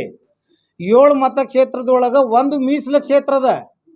ಆ ನಾಟನ್ ಮತಕ್ಷೇತ್ರದ ದಲಿತ ಅಭ್ಯರ್ಥಿ ಕಾಂಗ್ರೆಸ್ ಪಕ್ಷದಿಂದ ಯಾರು ಘೋಷಣೆ ಆಗ್ತಾರೆ ಅವರು ಕಡ್ಡಾಯವಾಗಿ ಅವರು ಬಿಜಾಪುರ ನಗರ ಮತಕ್ಷೇತ್ರಕ್ಕೆ ಪ್ರಚಾರ ಸಮೇತ ಮತ ಹಾಕಿದ್ದು ತೋರಿಸ್ಬೇಕು ನಮ್ಗೆ. ಬರೀ ಬಾಯಿ ಮಾತು ಡಾಂಬಿಗೆ ರಾತ್ರಿ ಮೀಟಿಂಗ್ ಅಲ್ಲೇ ಅಲ್ಲ, ಏನೇ ಇದ್ರೂ ಟ್ರಾನ್ಸ್ಪರೆಂಟ್ ಬಹಿರಂಗ. ಇಲ್ಲ ಇದು ನಮ್ಮದು ಈ ನಾವೇನು ಇವತ್ತು ಕೂಡಿದ್ದೀವಿ ಸಮಾಜದ ಹಿರಿಯ ಮುಖಂಡರ ಜೊತೆಗೆ ನಿರ್ಣಯ ಮಾಡಿ ತಮ್ಮ ಮುಂದೆ ಕೂತಿದ್ದೀವಿ ಸರ್. ಸಮಾಜ ಅಂದರೆ ಹೆಸರು ಇರಲ್ಲ ಸರ್, ಸಮಾಜ ಅಂದ್ರೇ ಸಮಾಜ, ಎಲ್ಲರಿಗೆ ಕೂಡೀಕರಣಕ್ಕೆ ಸಮಾಜ ಅಂತಾರೆ ಸರ್. ಸಮಾಜದವರು ನಮ್ಮ ಸಮಾಜ ವತಿಯಿಂದ ಮಾತನಾಡಬೇಕು ಅಂತೇಳಿ ನಮ್ಮನ್ನು ಕುಂದಿಸಿದ್ದಾರೆ. ಸರ್ ಸಮಾಜ ಮುಸ್ಲಿಂ ಸಮಾಜ ಅಂದ್ರೆ 72 ಎಲ್ಲ ಪಂಗಡ ಕೂಡ್ಕೊಂಡೆ. ಈಗ ನಮ್ಮ ಸಮಾಜದೊಳಗೆ ಒಂದು ನಿರ್ಣಯ ಆಗಿದೆ, ಲಾ ಇಲಾಹ ಇಲ್ಲಲ್ಲಾ ಮೊಹಮ್ಮದು ರಸೂಲುಲ್ಲಾ ಕಲ್ಮಾ ಓದೋರು ಎಲ್ಲರೂ ಒಂದೇ, ಅದೇ ಒಂದು ಸಮಾಜ. ಅಡ್ಜಸ್ಟ್ಮೆಂಟ್ ಪಾಲಿಟಿಕ್ಸ್ ನಾವು ಯಾರು ಮಾಡ್ತಾ ಇದ್ದಾರೆ ಅಂತ ನಾವು ಪ್ರತ್ಯೇಕವಾಗಿ ಟಾರ್ಗೆಟ್ ಮಾಡೋರಲ್ಲ. ನಾವು ಮುಂದೆ ದಿನಮಾನದಲ್ಲಿ ನಾವು ಅದನ್ನು ಹೆಸರು ಬಹಿರಂಗ ಪಡಿಸ್ತೇವೆ. ಈಗ ಹೇಳ್ಬೇಕು ಅನ್ನುವಂತ ಪರಿಸ್ಥಿತಿ ಬಂದಾಗ ನೋಡ್ಬೇಕು. ಆದ್ರೆ ಒಂದು ಚಾನ್ಸ್ ಕೊಡ್ತಾ ಇದೀವಿ ಅವರಿಗೆ ಸುಧಾರಣೆ ಆಗ್ಲಿಕ್ಕೆ. ಕಾಂಗ್ರೆಸ್ ಪಕ್ಷದ ಸಲುವಾಗಿ ಯಾರ ಹಿನ್ನೆಲೆ ಕುಂತು ಬಿಜೆಪಿಗೆ ಬೆಂಬಲ ಕೊಡುವಂತ ಪರಿಸ್ಥಿತಿ ಬಂದ್ರೆ ಕಾಂಗ್ರೆಸ್ ತಕ್ಕ ಪಾಠ ಕಲಿಸುವಂತ ಪರಿಸ್ಥಿತಿ ಬರ್ತದ. ನಿರ್ಣಾಯಕ ಕಾಂಗ್ರೆಸ್ಕ್ಕೆ ನಾವೇ ಮತದಾರದೇವು. ಕಾಂಗ್ರೆಸ್ದ ಬಗ್ಗೆ ನಿರ್ಣಾಯಕ ಮತದಾರ ನಾವು. ಎಲ್ಲೇ ಹೋಗ್ರಿ ನೀವು, ಎಲ್ಲಾರ 5,000 10,000 15,000 ಓಟಿಲ್ಲ ನಮ್ದು. ಮಿನಿಮಮ್ 25,000, ಕಡಿಮೆ ಅಂದ್ರೆ 25,000 23,000 ಓಟ್ ನಮ್ಮ ಅದಾವ. ಒಂದೊಂದು ಕಡೆ 40,000 ಅದಾವ. ಇದು ಕಾಂಗ್ರೆಸ್ಕ್ಕೆ ಸಂಪೂರ್ಣವಾಗಿ ನಮ್ದು ಬೆಂಬಲ ಇತ್ತು. ಅವರೇ ನಮಗೆ ಬೆಣ್ಣಾಕ್ ಚೂರಿ ಹಾಕುವಂತ ಕೆಲಸ ಮಾಡಿದ್ರೆ ಬರ್ತಕ್ಕಂಥ ದಿನ ಚುನಾವಣೆಯಲ್ಲಿ ಅವ್ರಿಗೆ ನಾವು ಪಾಠ ಕಲಿಸ್ಬೇಕಂತೇಳಿ ನಾವು ಒಂದು ನಿರ್ಧಾರ ತಗೊಂಡೆವು. ಸರ್ ಯೋಗ್ಯ ರೀತಿಯಿಂದ ತನಿಖೆ ಮಾಡಿ ತಾವು ಕಾಂಗ್ರೆಸ್ದ ನಾಯಕರು, ನಮ್ಮ ಜಿಲ್ಲೆಯ ನಾಯಕರು ಬೇರೆ ಜಿಲ್ಲೆ ನಾಯಕರಿಗೆ ಹೈಕಮಾಂಡ್ ಗೊತ್ತಾಗಲ್ಲ. ಅದು ನಮ್ಮ ನಾಯಕರಿಗೆ ಮತ್ತು ಅವರು ಈಗಾಗಲೇ ಸರ್ವೆ ಮುಖಾಂತರ ಯಾರನ್ನ ಆಯ್ಕೆ ಮಾಡ್ತಾರೋ ಯಾರನಿಗೆ ಮಾಡಂಗಿಲ್ಲ ಅನ್ನೋದು ಅದ್ರ ಮ್ಯಾಗ ಜನ ನೋಡಕತ್ತಾರ. ಯಾರ ನಾಯಕ ಮಾಡ್ಬೇಕು ಅನ್ನುವಂಥ ಪ್ರಜ್ಞಾವಂತ ಮಾಡ್ಬೇಕಂತೇಳಿ ಅದು ಜನಾನು ನಮ್ಮಲ್ಲಿ ನಮ್ಮ ಸಮಾಜದವರು ಅದಕ್ಕೆ ಬಹಳ ಮುನ್ಸೂಚನೆಯಲ್ಲಿ ಕೂತಾರೆ ಈಗ ನೋಡ್ತಾ ಇದ್ದಾರೆ. ಅದ್ರ ಸಲುವಾಗಿ ತಾಮ್ದು ಏನಾರ ಇದ್ರೆ ನಮಗೆ ಇನ್ನೂ ಕೇಳ್ರಿ, ನಾವು ಹೇಳ್ತೇವೆ ಅದು ಹೇಳಿ.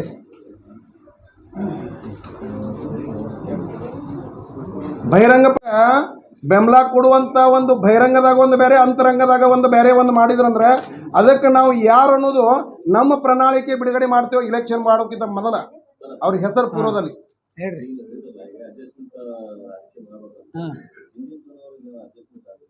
ನೋಡ್ರಿ, ಹಿಂದಿನ ಚುನಾವಣೆ ಒಳಗ ನಾವು ಸೋಲು ಅನುಭವಿಸಿದೆ ಕೇವಲ 4,000 ಮತಗಳಿಂದ. ನಾನು ಹೇಳುವುದು ತಾವು ಪ್ರಶ್ನೆಗೆ ನಾನು ಉತ್ತರ ಇಲ್ಲಿ 1 ಮಿನಿಟ್ ನಾನು ಅದವ್ರಿಗೆ ಎಕ್ಸ್ಪ್ಲೇನ್ ಮಾಡಿದ್ದೀನಿ. ನಿಮ್ಮ ಪ್ರಶ್ನೆಗೆ ನಾನು ನೇರ ಉತ್ತರ ಕೊಡ್ತಾ ಇದ್ದೀನಿ. ಲಾಸ್ಟ್ ಟೈಮ್ ನಾವು 70,000 ಮತಗಳನ್ನು ಪಡೆದಿದ್ದೀವಿ. 4,000 ಮತ ಅಂತರದಿಂದ ನಾವು ಸೋತಿದ್ದೀವಿ. ಲಾಸ್ಟ್ ಟೈಮ್ ಚುನಾವಣೆಯಲ್ಲಿ ಪ್ರಚಾರ ಯಾರು ಮಾಡಿದರು ನಮ್ಮ ಪರವಾಗಿ, ಯಾರ್ಯಾರು ಮುಖಂಡರು ಬಂದಿದ್ದರು, ಯಾರು ಬರಲಿಲ್ಲ, ಅದು ನಿಮ್ಮದೇ ಮಾಧ್ಯಮದ ಮುಖಾಂತರ ಮಾಧ್ಯಮದಲ್ಲೇ ರೆಕಾರ್ಡೆಡ್ ಇದೆ ಪ್ರೀವಿಯಸ್ ಇಲೆಕ್ಷನ್. ಅದನ್ನು ತಿಳ್ಕೊಂಡು ನೀವು ಅವ್ರಿಗೆ ತಿಳಿಸ್ಬೇಕು. ಯಾರು ಕದ್ದು ಮುಚ್ಚಿ ಕೆಲಸ ಮಾಡಿದಾರಲ್ಲ, ಅಡ್ಜಸ್ಟ್ಮೆಂಟ್ ಯಾರು ಇದ್ದಾರಲ್ಲ, ಈ ತಮ್ಮ ಮಾಧ್ಯಮದ ಮುಖಾಂತರ ಅವರಿಗೂ ಸುದ್ದಿ ಮೂಡ್ತಾ ಇದೆ, ನೇರ ಮೂಡ್ತಾ ಇದೆ. ಈಗ ಅದನ್ನು ಅವರು ಸುಧಾರಣೆ ಮಾಡ್ಕೋಬೇಕನ್ನುವಂಥದ್ದು 2023ನೇ ಸಾಲಿನಲ್ಲಿ ಒಂದು ಅವಕಾಶ ನಾವು ಕೊಡ್ತಾ ಇದ್ದೀವಿ. ಸುಧಾರಣೆ ಆಗಲಿಲ್ಲಕಂದ್ರೆ ಅವರಿಗೂ ಅದಾದ ಅನುಭವ ಆಗ್ತದೆ. ಇನ್ನೂ ಒಂದು ಕೇಳ್ರಿ, ನಾವು ಕಾಂಗ್ರೆಸ್ ಪಕ್ಷದವ್ರಿಗೆ ಒಂದು ಮಾತು ಹೇಳ್ತೇವೆ, ಕೇಳ್ಕೋರಿ ನೀವು. ಲಿಂಗಾಯತ್ ಸಮುದಾಯದವರು ಸಂಪೂರ್ಣವಾಗಿ ಕಾಂಗ್ರೆಸ್ಕ್ಕೆ ಬೆಂಬಲ ಕೊಡಲ್ಲ. 30% ಬೇಡ 40% ಕೊಡ್ತಾರ. 100ಕ್ಕೆ 100% ನಾವು ಬೆಂಬಲ ಕೊಡಬೇಕಾಗಿತ್ತಂದ್ರೆ ಮುಸ್ಲಿಂ ಸಮುದಾಯದವರು, ದಲಿತು, ಅಹಿಂದ ಸಮಾಜದವ್ರು ಎಲ್ಲರೂ ನಾವು ಬೆಂಬಲ ಕಾಂಗ್ರೆಸ್ ಕೊಡಾಕೋತಾ ಬಂದೆವು. ಅವರೇ ನಮ್ಮ ಕಾಂಗ್ರೆಸ್ ಲೀಡರ್ಗಳು ಮುಸಲ್ಮಾನರನ್ನ ಯಾವೇನು ಪೇಮೆಂಟ್ ಗಿರೇಕೆ ಅಂತ ಹೇಳಿ ಅವ್ರು ತೋರಿಸ್ಕೊಟ್ಟಾರ. ಆ ಪೇಮೆಂಟ್ ಗಿರೇಕೆ ಅನ್ನೋದು ನಾವು ನಮ್ಮ 8 ಮತಕ್ಷೇತ್ರದಲ್ಲಿ ನಾವು ತೋರಿಸ್ಕೊಡುವಂಥ ಪರಿಸ್ಥಿತಿ ಇವತ್ತು ಬಂದದ. ನಾವು ತೋರಿಸಿ ಕೊಡ್ತೇವೆ. ಚುನಾವಣೆ ಆದಾಗ ಏನು ಮುಸ್ಲಿಮ್ಸ್ ಜನ ಮೇಲೆ ಆರೋಪ ಇತ್ತು, ಅವರೇ ಮುಸ್ಲಿಂ ಕ್ಯಾಂಡಿಡೇಟ್ ಮಾಡಿದ್ರು, ಅವರೇ ಒಂದು 60% ವೋಟಿಂಗ್ 70% ವೋಟಿಂಗ್ ಮಾಡಿದ್ರೆ ಚಲೋ ಆಗ್ತಿತ್ತು ಅಂತ ಅದಕ್ಕೆ ನೀವು ಹೆಂಗೆ ಹೇಳ್ತೀರಿ ಸರ್? ಇದು ಬರ್ತಕ್ಕಂಥ ದಿನಮಾನದಲ್ಲಿ ಎಲ್ಲ ನಾಗರಿಕರಿಗೆ, ನಮ್ಮ ಮತದಾರರಿಗೆ, ಬಿಜಾಪುರ ಸಮಸ್ತ ಮತದಾರರಿಗೆ ಗೊತ್ತಿದ್ದ ವಿಷಯ ಅದ. ಯಾರು ಜನ ಕುತಂತ್ರ ಮಾಡ್ತಾರ, ಯಾವ ಮುಸಲ್ಮಾನ್ ಸಮಾಜದಲ್ಲಿ ಒಡಕ್ ಹುಟ್ಟಿಸ್ತಾರ, ಅದು ತಮಗೂ ಗೊತ್ತದ. ಅದು ಎಲ್ಲ ನಮ್ಮ ಮತದಾರರಿಗೂ ಅದು ಈ ಚುನಾವಣೆ ಬರ್ಲಿ ಅವಾಗ ಬಹಿರಂಗ ಹೆಸರು ಹೇಳ್ತೀವಿ. ಈ ಭಯ ಇಲ್ಲ, ನಾವು ಯಾವುದಕ್ಕೂ ಭಯ ನಮ್ಮಂತೇಳಿಲ್ಲ. ನಮ್ಮ ಸಮಾಜದ ನೋಡ್ರಿ, ಈ ಬರ್ತಕ್ಕಂಥ ದಿನಮಾನದಲ್ಲಿ ಹೆಸರು ಬರ್ತಂತಂದ್ರೆ ನಾವು ನಿಮ್ಮನ್ನು ಕರೆಸಿ ಪ್ರೆಸ್ ಮೀಟ್ ಮಾಡ್ತೇವೆ. ಈಗ ಗೋಷ್ಠಿ ತಗೋತೇವೆ, ನಾವೇ ತಗೋತೇವೆ ಸರ್. 1 ಮಿನಿಟ್ ಇಲ್ಲಿ ಕೇಳ್ರಿ. 1 ಮಿನಿಟ್ ಮೇಡಮ್, ನಿಮ್ಮ ಪ್ರಶ್ನೆಗೆ ಪರ್ಸೆಂಟೇಜ್ ಮುಸಲ್ಮಾನ ವೋಟಿಂಗ್ ಪರ್ಸೆಂಟೇಜ್ ಕಟ್ಟಿದ್ರೆ ನೀವು ಬೇರೆಯವ್ರ ಮೇಲೆ ಹೆಂಗೆ ಆರೋಪ ಮಾಡ್ತೀನಿ ಅಂತ. ಅವರೇ 75% ವೋಟಿಂಗ್ ಮಾಡಲಾರ್ದೆ ಬೇರೆಯವ್ರು ಮಾಡಿಲ್ಲ ಅಂದ್ರೆ ಅದು ಆರೋಪ ತಪ್ಪಾಗ್ತಿದೆ ಅಂತ ಸರ್. ಅದನ್ನೇ ಒಂದು ನಾವು ಹೇಳಾಕತ್ತಿದ್ದು. ನೀವು ಕಾಂಗ್ರೆಸ್ ಮುಖಂಡರು ಪ್ರಜ್ಞಾವಂತ ಜನಕ್ಕೆ ಒಬ್ರು ಯಾರು ಒಳ್ಳೆ ಒಂದು ಕ್ಯಾಂಡಿಡೇಟ್ಗೆ ಆಯ್ಕೆ ಮಾಡ್ರಿ. ಆಯ್ಕೆ ಮಾಡಬೇಕಾಗಿ ನಾನು ನಿಮಗೆ ಇದನ್ನು ಪತ್ರಿಕಾಗೋಷ್ಠಿ ಕರೆದಿದ್ದು. ನಾವು ಒಳ್ಳೆ ಒಂದು ಕಾಂಗ್ರೆಸ್ಗೆ ಇದು ಎಚ್ಚರಿಕೆ ಗಂಟೆ ಕೊಡಾಕತ್ತೀವಿ. ನಾವು ಬರ್ತಕ್ಕಂಥ ದಿನಮಾನದಲ್ಲಿ ನಿಮ್ಮ ಪರ್ಸೆಂಟೇಜ್ ಆಗಿಲ್ಲ, ನೀವು ಅಭ್ಯರ್ಥಿಗಳು ಸರಿ ಕೊಡಲಿಲ್ಲ ಅಂದ್ರೆ ಪರ್ಸೆಂಟೇಜ್ ಎಲ್ಲಿ ಹಾಕಬೇಕು? ನಾಳೆ ಅಧಿವೇಶನದಲ್ಲಿ ನಾವು ಏನು ಡಿಸ್ಕಸ್ ಮಾಡಬೇಕು ಅದನ್ನು ನಮ್ಮ ಸಮುದಾಯದವರಿಗೆ ನಾವು ಕುಂತು ಈಗಾಗಲೇ 26 ಜನ ಅದೇವು. ನಾವು ಒಳ್ಳೆ ಒಂದು ಕ್ಯಾಂಡಿಡೇಟ್ ಕೊಡ್ರಲ್ಲ, ಕೊಡಕ್ಕೆ ನಾವು ಎಲ್ಲಿ ಬೇಡ ಅಂದೇವೆ ನಿಮಗೆ. ಅದು ಐತ್ರಿ. 1 ಮಿನಿಟ್ ನಾನು ಏನು ಹೇಳಕತ್ತೀನಿ ಈಗ ನಿಮ್ಗೆ. 1 ಮಿನಿಟ್. ಅದು ನಾವು ಕಾಂಗ್ರೆಸ್ದ ಕ್ಯಾಂಡಿಡೇಟ್ ಆಯ್ಕೆ ಮಾಡಲಿಕ್ಕೆ ಚಾಲೂ ಮಾಡಿದ್ವಿ ಅಂತಂದ್ರೆ, ಮತ್ತು ಕಾಂಗ್ರೆಸ್ ಹೈಕಮಾಂಡ್ ಎದಕ್ಕಿದೆ, ಅವ್ರದ್ದು ಸರ್ವೆ ಏನಿದೆ, ಕಾಂಗ್ರೆಸ್ದ ಪ್ರಮುಖ ನಾಯಕರು ಎದಕ್ಕಿದ್ದಾರೆ ಇಲ್ಲಿ, ಹಾಗಿತ್ತಂದ್ರೆ ಒಂದು ಕಾಂಗ್ರೆಸ್ ಪಕ್ಷದಿಂದ ಡಿಕ್ಲೇರ್ ಮಾಡಲಿ, ಅವರು ಪತ್ರಿಕಾ ಪ್ರಕಟಣೆ ಮಾಡಲಿ, ಅವರು ಆಯಾ ಜಿಲ್ಲೆದ ಮುಸ್ಲಿಂ ಟಿಕೆಟ್ ಬಿಟ್ಟು ಕೊಡ್ತೀವಿ, ನೀವಾಗಿ ಹೊಂದಾಣಿಕೆದಿಂದ ಒಂದು ಟಿಕೆಟ್ ಡಿಕ್ಲೇರ್ ಮಾಡ್ರಿ ಅಂತೇಳಿ. ಈ ಸಂದರ್ಭದಲ್ಲಿ ನಾವು ಹೇಳ್ಬೇಕಂದ್ರೆ ಮೇಲೆ ಸೆಂಟ್ರಲ್ದಾಗಲಿ ಸ್ಟೇಟ್ದಾಗಲಿ ಅವರು ಕುಂಡ್ರಬೇಕಾಗಿತ್ತಂದ್ರೆ ನಮ್ಮನ್ನ ಮುಸಲ್ಮಾನ ಸಮಾಜನ ಜಾತಿ ಬೀಜ ಬಿತ್ತುವಂಥ ಒಂದು ಭ್ರಷ್ಟ ಸರ್ಕಾರ ಅಂತಂದ್ರೆ ಅದು BJP ಸರ್ಕಾರ. ಇವತ್ತು ಆ ಜಾಗ ಕುರ್ಚಿ ಮ್ಯಾಗ ಕುಂಡ್ರಬೇಕಂತಂದ್ರೆ ಅದು ಮುಸಲ್ಮಾನರ ಸಮಾಜದಿಂದ ಕೂತದಂತ ತಿಳ್ಕೊಂಡು ಬಿಡಿ. ಮತ್ತು ತಾವು ಮಾಧ್ಯಮದವ್ರು ಅವ್ರಿಗೆ ಎಂದೂ ಕೇಳಿಲ್ಲ ಅಲ್ರಿ ಗೌಡ್ರ ಡಬಲ್ ಇಂಜನ್ ಸರ್ಕಾರ ಡಬಲ್ ಇಂಜನ್ ಅಂತ ಹೇಳ್ತೀರಿ, ಇಂಜನ್ ಯಾವುದು ಅಂತ ಹೇಳಿ. ಡಬಲ್ ಇಂಜನ್ ಅಂತಂದ್ರೆ ಒಂದು ಟ್ರೈನಿಗೆ ಒಂದು ಮುಂದೆ ಇರ್ತದೆ ಇಂಜನ್, ಮುಂದೆ ಹೋಗ್ತದೆ, ಒಂದು ಇಂಜನ್ ಹಿಂದೆ ಇರ್ತದೆ. ಆ ಟ್ರೈನಿನ ಇಂಜನ್ ಹೇಳ್ಯಾರೋ ಯಾವ ಇಂಜನ್ ಅಂತ ನೀವು ಎಂದೂ ಕೇಳಿಲ್ಲ ಪ್ರಶ್ನೆ 5 ವರ್ಷನಾಗ. ಬರೀ ಡಬಲ್ ಇಂಜನ್ ಸರ್ಕಾರ ಡಬಲ್ ಇಂಜನ್ ಅಂತೀರಿ. ಡಬಲ್ ಇಂಜನ್ ಏನು ಮುಂದಿನ ಇಂಜನ್ನು ಹಿಂದಿನ ಇಂಜನ್ನು ಯಾವ ಇಂಜನ್ನಿಂದ ಟ್ರೈನ್ ಓಡ್ತಾ ಇದೆ ಅನ್ನುವಂಥದ್ದು ನೀವು ಕೇಳಿಲ್ಲ. ನನಗೆ ಗೊತ್ತಿಲ್ಲ ಅಂತ ನಿಮ್ಮ ಮುಂದೆ ಕೇಳ್ತಾ ಇದ್ದೀನಿ ನಾನು. ನೀವು 4 ವರ್ಷಲೇ ಗೌಡ್ರಿಗೆ ಕೇಳಿಲ್ಲ, ನೀವು ಕೇಳಬೇಕಾಗಿದ್ದು. ಅಲ್ರಿ ನಾನು ವರದಿಗಾರ ಇದ್ದಿದ್ರೆ ನಾ ಕೇಳ್ತಿದ್ದೆ ಗೌಡ್ರಿಗೆ, ಗೌಡ್ರ ಡಬಲ್ ಇಂಜನ್ ಅಂತ ನೀವು ಇಡ್ತೀರಿ ಹೇಳ್ತೀರಿ, ಯಾವ ಡಬಲ್ ಇಂಜನ್ ಅಂತೇಳಿ. ಯಾವುದು? ಹಾಂ, ಅದೇ ನಿಮ್ಮ ಮುಂದೆ ಕೇಳಾಕತ್ತಿಲ್ಲ. ಈಗರೆ ಕೇಳ್ರಿ, ನಾಳೆ ಹೋಗ್ರಿ ಗೌಡ್ರಿಗೆ, ಬಸನಗೌಡ್ರಿಗೆ ಕೇಳ್ರಿ. ಡಬಲ್ ಇಂಜನ್ ನಮ್ದು ಅದ ಸರ್ಕಾರ ಅಲ್ರಿ. ಡಬಲ್ ಇಂಜನ್ ನಂದು ಸರ್ಕಾರ ಇತ್ತು ಅಂದ್ರೆ ನಾ ಹೇಳ್ತಿದ್ದೆ. ಅದೇ ರೀ ನಾನು ಪ್ರಶ್ನೆ ಕೇಳಬೇಕಾಗಿದ್ದು, ನೀವು ಪ್ರಶ್ನೆ ನಾನೇ ಕೊಡ್ರಿ ಮೈಕ್ ಬಸನಗೌಡ್ರ ಮನೆಗೆ ನಾನೇ ಹೋಗ್ತೀನಿ. ಮತ್ತು ಅಲ್ರಿ ನೀವೇ ಮೀಡಿಯಾದವರು ಮತ್ತೆ ನೀವು ನಮ್ಗೆ ಕೇಳಾಕತ್ತೀರಿ ಸ್ಮಾರ್ಟ್ ಸಿಟಿ ಅಂತ ಹೇಳಿ ನೀವೇ ಮೀಡಿಯಾದವ್ರು ಹೋಗಿ ಪ್ರಚಾರ ಮಾಡಿರಿ. ಇಡೀ ಒಂದು ಸೆಂಟ್ರಲ್ ಸುಖಾನು ಅದನ್ನ ತೋರಿಸ್ಕೊಟ್ಟಿರಿ. ಎಲ್ಲಿ ಸ್ಮಾರ್ಟ್ ಸಿಟಿ ಐತ್ರಿ ಸಾಹೇಬ್ರ? ನಾನು ನಿಮಗೆ ಮಾಧ್ಯಮದವ್ರಿಗೆ ಕೇಳಾಕತ್ತೀನಿ, ಸ್ಮಾರ್ಟ್ ಸಿಟಿ ಎಲ್ಲೈತಿ ತೋರಿಸ್ಕೊಡ್ರಿ. ತಾಯಿಯರ ಹೃದಯ ಭಾಗ ಇದ್ದಿದ್ದು 20 ನಂಬರ್ ವಾರ್ಡ್, 24 ನಂಬರ್ ವಾರ್ಡ್, ಒಂದು ಬಿಜಾಪುರದ ತಾಯಿಯ ಒಂದು ಹೃದಯ ಭಾಗ ಇದ್ದಂಗದ ನೋಡ್ರಿ. ಹೋಗಿ ಕುಡಿಯಾಕ ನೀರಿಲ್ಲ. ನಿಮ್ಮ ತಾಯಿ ತಂಗಿಂದ್ರು ಎಲ್ಲರೂ ಇದ್ದಿರ್ಬೇಕಲ್ಲಿ. ಅಲ್ಲಿ ಕುಡಿಯಾಕ ನೀರಿಲ್ಲ, ಒಂದು ಲೈಟ್ ಕೊಡ್ರಿ, ಒಂದು ನೀರು ಕೊಡ್ರಿಪ್ಪ ಅಂತ ಹೇಳಿ ನಾ ಕೇಳ್ಕೊಳಕತ್ತೀನಿ. ಅಲ್ಲಿ ಏನು ಲಿಂಗಾಯತ್ರಿಲ್ಲ, ಕುಂಬಾರಗಲ್ಲಿ ಅದ, ಗೌಡ್ರ ಓಣಿ ಅದ. ಅಲ್ಲಿ ಪರಿಸ್ಥಿತಿ ನೋಡ್ರಿ. ಇವತ್ತು ಅವ್ರಿಗೆ BJP ಭ್ರಷ್ಟ BJP ಸರ್ಕಾರಕ್ಕೆ ಅವರು ಶಾಪ ತಟ್ಟುವಂಥ ಪರಿಸ್ಥಿತಿ ಬಂದದ ಅವ್ರಿಗೆ. ತಾಯಂದ್ರು ಅವ್ರು ಶಾಪ ಕೊಡಕತ್ತಾರ. ಇದು ಕಾಂಗ್ರೆಸ್ಗೂ ಬರುವಂಥ ಪರಿಸ್ಥಿತಿ ಬಂದದ. ನಮ್ಮ ಕಾಂಗ್ರೆಸ್ 122, 130 ಬರ್ತದ ಅಂತ ಹೇಳ್ಕೊತಾರೆ ಇವರು. ನಿಮ್ಮ ಬಿಜಾಪುರ ಜಿಲ್ಲೆಯಲ್ಲಿ ಒಂದು 4 ಸೀಟ್ ತೊಗೊಂಬಂದು ತೋರಿಸಿ ನಮ್ಗೆ. ಹೌದತ್ತಿಲ್ಲ, ಇದೇ ಕಾಂಗ್ರೆಸ್ ನಾಯಕರಿಗೆ ಹೇಳ್ತೀನಿ ನಾನು. ಮುಸಲ್ಮಾನರಿಗೆ ಕಡೆಗಣಿಸಿದ್ರಂದ್ರೆ 4 ಸೀಟ್ ತೊಗೊಂಬಂದು ತೋರಿಸಿ ನೋಡೋಣ. ಮಾಧ್ಯಮದವ್ರಿಗೆ ನಾ ಹೇಳಾಕತ್ತೀನಿಲ್ಲ, ಅವರು ನೇರವಾಗಿ ಹೇಳತ್ತೇಳ್ರಿ ನೋಡೋಣ. ನಾನು ಬೇಕಾದ್ರೆ ಬಂದು ಹೇಳ್ತೀನಿ ಅಲ್ಲಿ. ಆಮೇಲೆ ನೀವು ಯತ್ನಾಳ್ ಬಸನಗೌಡರಿಗೆ ಒಂದು ದಿವಸ ಪ್ರಶ್ನೆ ಕೇಳಿರೇನ ಗೌಡ್ರ, ಆ ಬೆಂಗಳೂರು ಸಿಟಿ ಸಿವಿಲ್ ಕೋರ್ಟ್ನಲ್ಲಿ ಸ್ಟೇ ಎದರ್ದದೆ, ಅದು ಸರ್ಟಿಫೈಡ್ ಕಾಪಿ ಇವತ್ತಿನ ತನಕ ಮೀಡಿಯಾದವರಲ್ಲಿ ಹಾಜರಾಗಿಲ್ಲ. I am updating day to day the proceedings of the court. ಆ ಸ್ಟೇ ಎದರ್ದದ ಎಲ್ಲರಿಗೆ ಇವರು ಮಾರಿಷಸ್ನ್ಯಾಗ ಮತ್ತು ಯಡಿಯೂರಪ್ಪನವ್ರಿಗೆ ಬಾಯಿಗೆ ಬಂದಂಗೆ ಹಿಗ್ಗ ಮುಗ್ಗ ಬೈದ್ರಿಲ್ಲ. ನಿಮ್ಮದೇ ಮಾಧ್ಯಮದಿಂದ ನಾನು ನೋಡಿದ್ದು. ಆಮೇಲೆ ನಮ್ಮಗ ಗೋವಿಂದ ಕಾರಜೋಳ ಸಾಹೇಬರು ಬೃಹತ್ ನೀರಾವರಿ ಸಚಿವರು ನಿಷ್ಠಾವಂತವರು ಕೆಲಸ ಮಾಡ್ತಾ ಇದ್ದಾರೆ. ನಾವು ಅವ್ರ ಬಗ್ಗೆ ಅಲಿಗೇಷನ್ ಇಲ್ಲ, ಟಿಪ್ಪಣಿ ಇಲ್ಲ. 3 ಫೂಟ್ ಮಂತ್ರಿ ಅಂತೇಳಿ ಅವರಿಗೆ ಅವಹೇಳನಕಾರಿ ಮಾತನಾಡಿದರು. ನಿಮ್ಮ ಮಾಧ್ಯಮ ಮುಖಾಂತರ ಮಾತಾಡಿರಲಿಲ್ಲ. ಆಮೇಲೆ ಮುರುಗೇಶ್ ನಿರಾಣಿ ಅವರಿಗೆ ಪಿಂಪ್ ಅಂತಂದರು. ಪಿಂಪದ ಮೀನಿಂಗ್ ಏನು ರೀ? ಇಷ್ಟೆಲ್ಲ ಆಯಿತು, ಓಕೆ. ನಮ್ಗೆ ಬೈತಿದ್ರು, ನಾವು don't care. Barking dogs never bite ಅಂಥೇಳಿ ಒಂದು ಗಾದೆ ಇದೆ. ನಾವು ಬಸನಗೌಡ್ರಿಗೆ ಏನು ತಿಳ್ಕೊಂಡ್ಬಿಟ್ಟಿವಿ, ಬಾರ್ಕಿಂಗ್ ಡಾಗ್ ಅಂಥೇಳಿ. Barking dog never bites. ಹಂಗೆ BJP ಸಹೋದರ ಮಂತ್ರಿಗಳಿಗೆ ಮುರುಗೇಶ್ ನಿರಾಣಿ ಬೃಹತ್ ನೀರಾವರಿ ಒಂದು ತಾವು ಅಗಳೆ ಹೇಳಿದ್ರಿ ಸಂವಿಧಾನಾತ್ಮಕ ಪೋಸ್ಟ್ ಇದೆ ನೀವು ಕೇಳಬೇಕು ಅಂತೇಳಿ. ಪ್ರಜಾಪ್ರಭುತ್ವದೊಳಗೆ ಒಬ್ಬ ಮಂತ್ರಿ ಅಂದರೆ ಸರ್ಕಾರ, ಹೌದಾ? ಸರ್ಕಾರದ ಒಂದು ಮಂತ್ರಿ ಅಂತಂದ್ರೆ ಇಡೀ 5 ಕೋಟಿ 6 ಕೋಟಿ ಜನರದ ಜನಪ್ರತಿನಿಧಿಗಳು.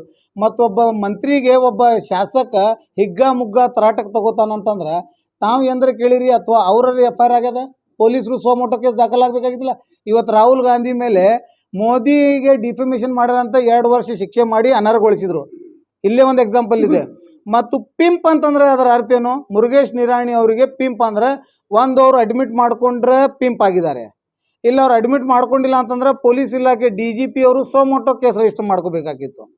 FIR ಮಾಡಲಿಕ್ಕೆ 154 CRPC ಅಡಿಯಲ್ಲಿ FIR ಮಾಡಲಿಕ್ಕೆ ಅವಶ್ಯಕತೆನೇ ಇಲ್ಲ, ಫಿರ್ಯಾದಿ ಕೊಡಲೇಬೇಕಂತೇಳಿ.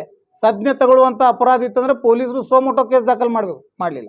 ಆಮೇಲೆ ಈ ವಿಜೇಂದ್ರಗೆ ಮಾರಿಷಸ್ನಾಗ ರೊಕ್ಕ ಇಟ್ಟಾನ ವಿಜೇಂದ್ರ, ಅವನ ಮಗನಿಗೆ ಬರೋರು ಮಾಡ್ತೀನಿ ಜೈಲಿಗೆ ಹೋಗೋರು ಅದರ ಅಪ್ಪ ಮಕ್ಕಳು ಕೂಡಿ ಅಂತಂದ್ರೆ ಇದರ ಅರ್ಥ ಮಾರಿಷಸ್ನಾಗ ರೊಕ್ಕ ಇಟ್ಟಾರಂತಂದ್ರೆ ಏನಾರು ಪಟ್ಟಿ ಅಂಗಡಿಯಾಗ ದುಡ್ದಿಲ್ಲ, ಹಮಾಲಿ ಮಾಡಿಲ್ಲ ಬಸ್ ಸ್ಟ್ಯಾಂಡ್ನಾಗ ವಿಜೇಂದ್ರ. ಜನಸಾಮಾನ್ಯರ ರೊಕ್ಕ ದೊಚ್ಚಿಕೊಂಡು ಭ್ರಷ್ಟಾಚಾರ ಮಾಡಿನೇ ಹೋಗ್ಯಾರಲ್ಲ. ಬಸನಗೌಡದು ರೈಟ್ ಇದೆ ಅಂತಂದ್ರೆ ಯಡಿಯೂರಪ್ಪಂದು ಭ್ರಷ್ಟಾಚಾರ ಅದ ಮತ್ತು ಬಸನಗೌಡದ ಹೇಳಿಕೆ ತಪ್ಪಿದೆ ಅಂತಂದ್ರೆ ಯಡಿಯೂರಪ್ಪ ಅವರು ಪ್ರಾಮಾಣಿಕ ಅದಾರ ಮತ್ತು ಭಾರತೀಯ ಜನತಾ ಪಕ್ಷದ ಒಬ್ಬ MLA ಅವ್ರದೇ ಪಕ್ಷದವರಿಗೆ ಹಿಗ್ಗಾಮುಗ್ಗ ಬೈತಿದ್ರು ಅಂತಂದ್ರೆ ತಾವು ಮಾಧ್ಯಮದವ್ರು ಎಂದು ಅವ್ರಿಗೆ ಪ್ರಶ್ನೆ ಕೇಳಿಲ್ಲ, ಇದಕ್ಕೆ ದಾಖಲೆ ಕೊಡ್ರಿ ಗೌಡ್ರ ಅಂತೇಳಿ ಕೇಳಿರೇನು? ಯಾವುದ್ರ ಒಂದು ಮಾಧ್ಯಮದವ್ರು ಕೇಳಿರೇನ್ರಿ? ನಾನಂತರೂ ಕೇಳಿಲ್ಲ. ಇದು ನೀವು ಯಾಕೆ ಕೇಳುವುದಿಲ್ಲ? ಪ್ರೆಸ್ ಅಂದ್ರೆ 4ನೇ ಸ್ತಂಭ, ಪ್ರಜಾಪ್ರಭುತ್ವದ 4ನೇ ಸ್ತಂಭ. ಈಗ ಈಗ ಪ್ರಜಾಪ್ರಭುತ್ವ ಉಳಿದಿದ್ದೆ ಅಂತಂದ್ರೆ ನ್ಯಾಯಾಂಗದಲ್ಲಿ. ನ್ಯಾಯಾಂಗ ಒಂದು ಬಿಟ್ಟರೆ ಖಲಾಸ್. ಈಗ ಪ್ರಜಾಪ್ರಭುತ್ವ ಕಗ್ಗೊಲೆ ಆಗಿ ಹೋಗಿದೆ. ಮತ್ತು ಈ ಬಿಜಾಪುರ ನಗರದಲ್ಲಿ ಎಲ್ಲ ರಸ್ತೆಗೆ ನಾಮಕರಣ ಚೇಂಜ್. ಬಸನಗೌಡ್ರಿಗೆ ನನ್ನ ಪ್ರಶ್ನೆ ಇದೆ, ರಸ್ತೆಗೆ ನಾಮಕರಣ ಚೇಂಜ್ ಮಾಡೋದು ಗಂಡಸ್ತನ ಅಲ್ಲ, ಕೂಸಿಗೆ ನಾಮಕರಣ ಮಾಡೋದು ಗಂಡಸ್ತನ ಅಲ್ಲ, ಕೂಸು ಹಡಿಯೋದು ಗಂಡಸ್ತನ. ಅದು ನೀವು ಹೊಸ ರಸ್ತೆ ಎಲ್ಲಿ ನಿರ್ಮಾಣ ಮಾಡಿರಿ ಅದನ್ನು ತೋರಿಸ್ರಿ. ವಿಜಯಪುರ ನಗರದಲ್ಲಿ ಹೊಸ ರಸ್ತೆ ನಿರ್ಮಾಣ ಆಗಿದ್ದು ಒಂದು ಉದಾಹರಣೆ ಕೊಡ್ರಿ ನೋಡೋಣ. ಇದ್ದ ರಸ್ತೆಗಳನ್ನು ಹೆಸರು ನಾಮಕರಣ ತೊಟ್ಟಲ್ನಾಗ ಹಾಕಿದಾಗ ಯಾರು ಬೇಕಾದವ್ರು ನಾಮಕರಣ ಮಾಡ್ತಾರೆ. ನಿಮ್ಮ ಸಾಧನೆ ಏನು? ಹೌದಲ್ಲ? ಆಮೇಲೆ ಇದು ಯಾವ ಜಾತಿ ಸಮಾಜಕ್ಕೆ ಸೇರಿದ ಪ್ರಶ್ನೆ ಅಲ್ಲ. ದಯಮಾಡಿ ತಾವು ಅದನ್ನು ವಿಷಯಾಂತರ ಮಾಡಿಕೊಂಡು ಅಪಸ್ವರೂಪ ನನ್ನ ಮೇಲೆ ಮಾಡಬೇಡಿ. ಗುಜರಾತದಲ್ಲಿ ಯಾವುದಾದರೆ ಒಂದು ಬೀದಿಯಲ್ಲಿ ಒಂದು ರೋಡ್ನಲ್ಲಿ ರಾಣಿ ಚೆನ್ನಮ್ಮ ಸರ್ಕಲ್ ಇದೆ, ಮಹಾರಾಣಾ ಪ್ರತಾಪದ ಸರ್ಕಲ್ ಹೆಸರಿದೆ ಇದೆ, ಅಥವಾ ಸಂಗೊಳ್ಳಿ ರಾಯಣ್ಣ ಸರ್ಕಲ್ ಇದೆ, ಇಟ್ಟರೇನ್ರಿ? ಗುಜರಾತ್ ಎಲ್ಲ ನೀವು ಅಧ್ಯಯನ ಮಾಡಿಬರ್ರಿ. ಆದರೆ ಬಿಜಾಪುರ ನಗರ ಸರ್ದಾರ್ ವಲ್ಲಭಭಾಯಿ ಚೌಕ್ ಇದೆ, ಸರ್ದಾರ್ ವಲ್ಲಭಭಾಯಿ ಪಟೇಲ್ ರೋಡ್ ಇದೆ.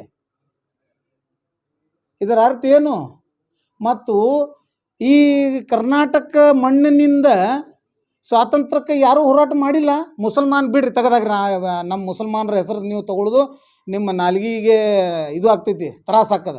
ಹಿಂದೂ ಸಮಾಜದಿಂದ ಯಾರೂ ಹೋರಾಟ ಮಾಡಿಲ್ಲ ಕರ್ನಾಟಕದಿಂದ. ಬಿಜಾಪುರ ನಗರದಲ್ಲಿ ಐತ್ರಿ ಇಲ್ರಿ? ನೀವು ಮಾಧ್ಯಮದವರು ಸೈಲೆಂಟ್ ಆಗಿಬಿಟ್ರಲ್ಲ. ಸರ್ದಾರ್ ವಲ್ಲಭಭಾಯಿ ಪಟೇಲ್ ರೋಡ್ ಅದ ಇಲ್ಲೋ? ಖಂಡಿತವಾಗಿ ಎದೆ ತಟ್ಟಿ ಹೇಳ್ತಾರಲ್ಲ ಬಸನಗೌಡರು. ಅವ್ರಿಗೆ ನೀವು ಒಂದು ದಿವಸ ಪ್ರಶ್ನೆ, ಗುಜರಾತ್ನಾಗ ಯಾವ್ದಾರೆ ಒಂದು ಬೀದಿಗೆ, ಯಾವ್ದಾರೆ ಒಂದು ರೋಡಿಗೆ ಅಹಿಳಬಾಯಿ ಹೋಳ್ಕರ್, ರಾಣಿ ಚೆನ್ನಮ್ಮ, ಕಿತ್ತೂರು ರಾಣಿ ಚೆನ್ನಮ್ಮ, ಇನ್ನು ಯಾರು ಹಲವಾರು ಅವ್ರ ಹೆಸರು ಹೇಳ್ತಾರಲ್ಲ ಬಸನಗೌಡರು, ಟಕ ಟಕ ಟಕ ಟಕ, ಅವು ಯಾವುದರ ಕರ್ನಾಟಕದ ಯಾವುದು ಒಂದು ಸ್ವಾತಂತ್ರ್ಯ ಹೋರಾಟಗಾರರ ಹೆಸರು ಗುಜರಾತ್ನಲ್ಲಿ ಅದ ಅಂದ್ರೆ ಇವತ್ತು ನಾವು ಸಲ್ಯೂಟ್ ಮಾಡ್ತೀವಿ ಬಸನಗೌಡರು. ಬೇರೆಯವ್ರ ತಾಟ್ನ್ಯಾಗ ನೀವು ಊಟ ಮಾಡಿ ಹೊಟ್ಟೆ ತುಂಬ ಮತ್ತೊಬ್ರಿಗೆ ಬೈಯೋದು ಇದು ಸರಿನಾ? ಮತ್ತು ನೀವು ಮಾಧ್ಯಮದವ್ರು ಎಂದು ಕೇಳೋದಿಲ್ಲ ಅವ್ರಿಗೆ. These are all fundamental questions. ಗೌಡ್ರು ಹೇಳೋಣ ಟಕ ಟಕ ಟಕ ಹೊಡೆದು ಬಿಡ್ತೀರಿ, ಖಲಾಸ್. ಹೇಳ್ರಿ ಮತ್ತೆ ನೆಕ್ಸ್ಟ್ ಏನು ಕ್ವಶನ್ ಅದ ನಿಮ್ಮ? ಹೇಳ್ರಿ. आपका दूसरी पार्टी की तरफ पर रुख करने की बात कही अभी, तो ऐसे इसमें तो कौन सी पर्टिकुलर पार्टी है या आप जनरल? ನಮ್ದು ಉದ್ದೇಶ ಅದು ಅಲ್ಲ. 26-27 ಮಂದಿಯಾಗ ಒಬ್ಬನಿಗೆ ಟಿಕೆಟ್ ಕೊಡ್ತಾರೆ ಕಾಂಗ್ರೆಸ್ನವರು. ನಾವು ಬಂಡಾಯ ಯಾವಾಗ ಆಗ್ತೀವಿ ಅಂದೀವಿ? ಒಂದು ವೇಳೆ 7 ಮತಕ್ಷೇತ್ರದ ಅಭ್ಯರ್ಥಿಗಳು ಈ ನಗರದಲ್ಲಿ ಕೊಡ್ತಕ್ಕಂಥ ಅಭ್ಯರ್ಥಿಗೆ ಬೆಂಬಲ ಸೂಚಿಸಲಿಲ್ಲ ಅಂದರೆ ನಾವು ಬಂಡಾಯ ಆಗ್ತೀವಿ ಅಂತ ಹೇಳಿದ್ವಿ. ದೇವರಿಪ್ಪಿಗಿ ಮತಕ್ಷೇತ್ರದಲ್ಲಿ SR ಪಾಟೀಲ್ ಅವರಿಗೆ ಆಕಾಂಕ್ಷೆ ಅಂತ ಹೇಳಿ ತೋರಿಸ್ಕೊಟ್ಟಾರ. ನಾನು ಈ ಪತ್ರಿಕಾ ಪ್ರಕಟಣೆಯಲ್ಲಿ ನಾನು ತಿಳಿಸಾಕತ್ತೇನೆ, ಅವರು ಒಂದು ವೇಳೆ ಬಂದ್ರೆ ನಮ್ಮ ಮುಸಲ್ಮಾನ್ ಸಮುದಾಯದಿಂದ ಅವರಿಗೆ ನಾವು ಓಟ ಯಾವುದೇ ರೀತಿಯಿಂದ ಹಾಕುವುದಿಲ್ಲ. ನಮ್ಮ ದೇವರಿಪ್ಪಿಗಿ ಮತಕ್ಷೇತ್ರದಲ್ಲಿ ಇರ್ತಕ್ಕಂತಹ ಒಂದು ಛಾಯಾಗಳು ವಕೀಲರಾಗಲಿ, ಪ್ರಭುಗೌಡರಾಗಲಿ, ಎಷ್ಟೋ ಸಾಕಷ್ಟು ಜನ ಆಕಾಂಕ್ಷಿಗಳು ಅದಾರ. ಅವರಿಗೆ ಕೊಟ್ಟ ಟಿಕೆಟ್ ಅವರು ಬಹಳ ದುಡ್ದವ್ರು ಅದಾರ. ಈಗಾಗಲೇ ಅವ್ರು ವಯಸ್ಸು ಆಗ್ಯದ. SR ಪಾಟೀಲ್ ಅವ್ರಿಗೆ 75 ವಯಸ್ಸು, ಮಿನಿಸ್ಟರ್ ಆಗ್ಯಾರ, MLCನೂ ಆಗ್ಯಾರ, ಎಲ್ಲ ಏನು ಆಗಬೇಕಾಗಿದ್ದು ಎಲ್ಲ ಆಗ್ಯಾರ. ಮತ್ತು ಅವ್ರ ಜಿಲ್ಲಾ ಸಾಲಾರ್ದಕ್ಕೆ ಮತ್ತು ನಮ್ಮ ಜಿಲ್ಲೆಗೆ ಬಂದು ನಮ್ಮ ದೇವರಿಪ್ಪಿಗಿ ಮತಕ್ಷೇತ್ರದಲ್ಲಿ ಮಾಡುವಂಥ ಪರಿಸ್ಥಿತಿ ಇಲ್ಲಿ ಬತ್ತಂದ್ರೆ ನಾವು ಅವ್ರಿಗೆ ಯಾವುದೇ ರೀತಿಯಿಂದ ಬೆಂಬಲ ಕೊಡಕ್ಕೆ ನಮ್ಮ ಮುಸಲ್ಮಾನ್ ಸಮುದಾಯದಿಂದ ಯಾವುದೋ ಒಂದು ಓಟ್ ಅವರಿಗೆ ಬೆಂಬಲ ಕೊಡೋದಿಲ್ಲ. ಇದನ್ನು ಸ್ಪಷ್ಟವಾಗಿ ನಾವು ನಿಮ್ಮ ಮುಂದೆ ಹೇಳ್ತೇವೆ. Thank you.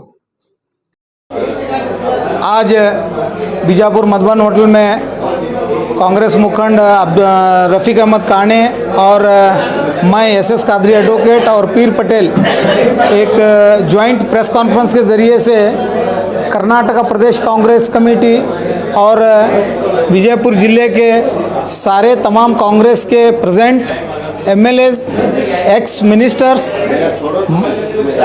MLCs और कांग्रेस के मुखंड जो सीनियर लीडर्स हैं कांग्रेस के, उनको हमारे मुस्लिम समाज की तरफ से एक मैसेज देने के लिए प्रेस बुलाई गई थी, जिसमें हमारा सबसे इम्पोर्टेंट मैसेज ये है कांग्रेस पक्ष को, कांग्रेस पार्टी को, कि बीजापुर ज़िले के 8 हलके हैं जहां पर 8 कॉन्स्टिट्यूएंसी सेगमेंट में एक सिटी कॉन्स्टिट्यूएंसी को मुसलमान को टिकट दे करके हर बार गिराया जाता है। कांग्रेस के पार्टी के लीडरों की तरफ से गिराया जाता है। बीजेपी का कम, कांग्रेस की मेहनत ज़्यादा होती है सिटी के कांग्रेस कैंडिडेट को गिराने में।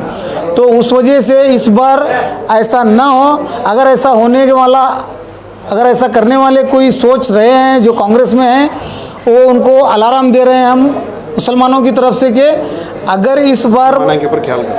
इस बार मुसलमानों के कैंडिडेट को गिराने में कांग्रेस के लीडरों का कोई हाथ नज़र आया तो हम उनके मत क्षेत्र में उनको भी गिरा करके बताएंगे कि हम कांग्रेस के फेवर में नहीं हैं। सो इस वजह से आज ज्वाइंट प्रेस कॉन्फ्रेंस का मूल उद्देश्य ये था कि कांग्रेस के 7 अभ्यर्थी जो भी डिक्लेयर होंगे, जो 8 टोटल मत क्षेत्र में 7 अभ्यर्थी जो भी कांग्रेस के डिक्लेयर होंगे, वो अन्य जाति अन्य धर्म के अगर होंगे तो उनको सिद्धरामेश्वर गुड़ी में आकर के अपने को कसम खाना है कि इस बार सिटी कॉन्स्टिट्यूएंसी में हम 100% 100% मुसलमान के कैंडिडेट को जिताने में पूरी कांग्रेस की पार्टी की कोशिश करेंगे और कांग्रेस को मजबूत करने की। ये हमारा उद्देश्य था कांग्रेस पार्टी को मैसेज देने का। दूसरा हमारा उद्देश्य था सिटी एमएलए जो बसनगौड़ा पाटिल अतनाड़ अपने आप को Hindu fire brand, Hindu leader और हिंदू आइकॉन और हिंदू हुली के नाम से जो अपनी पीठ खुद पे जो थपक ले रहे हैं और अपने आप को एक बड़ा लीडर बोल के जो पोस्चर दे रहे हैं, आज उनकी हवा ये नगर के प्रतिष्ठित हिंदुओं ने निकाली है। उनके व्हील की जो हवा, उनके टायर जो पंचर हो गए हैं आज उनके पैरों के तले ज़मीन खिसक गई है, क्योंकि महानगर पालिका के माजी कारपोरेटर उमेश वंदाल के नेतृत्व में सिद्धेश्वर गुड़ी से राम मंदिर से गांधी चौक से होते हुए शिवाजी सर्कल से होते हुए बृहत रैली के स्वरूप। अस्सलाम वालेकुम रहमतुल्लाहि व बरकातहू। आज की हालत हमारे ये आने वाले दिनों में विधानसभा का इलेक्शन एमएलए आकांक्षी 26 जने लोग हमारे बीजापुर सिटी से उम्मीदवार हो को बने सो है। इस वजह से मैं चाहता हूँ कांग्रेस लीडरों को टिकट देने का रहे तो, जीत को लाने का रहे तो टिकट अच्छा एक कैंडिडेट को देने के लिए हमारी एक आम मुसलमान के तरफ से मेरी एक उम्मीद है। और दूसरी बात मैं बोल रहा हूँ, फिर भी दिए तो भी उनको चुन को लाने के लिए कोशिश करो। हम 26 जने आकांक्षी हैं, 26 जने कई को दिए इनकर को समझ लो। चूँकि एक टिकट देने के बाद में मुसलमान के पूरा खरीदे हम करेंगे, पर कोई हिंदू लिंगायत लोगों का एक सिर में उनका दिमाग में चल रहा है। आज हमारे आम मुसलमान बीजापुर सिटी के मैं बोल रहा हूँ, सब हिंदू और मुस्लिम और दलित लोग हमारे को सपोर्ट किए तो आज के दिन में हमारा एमएलए बैठेगा।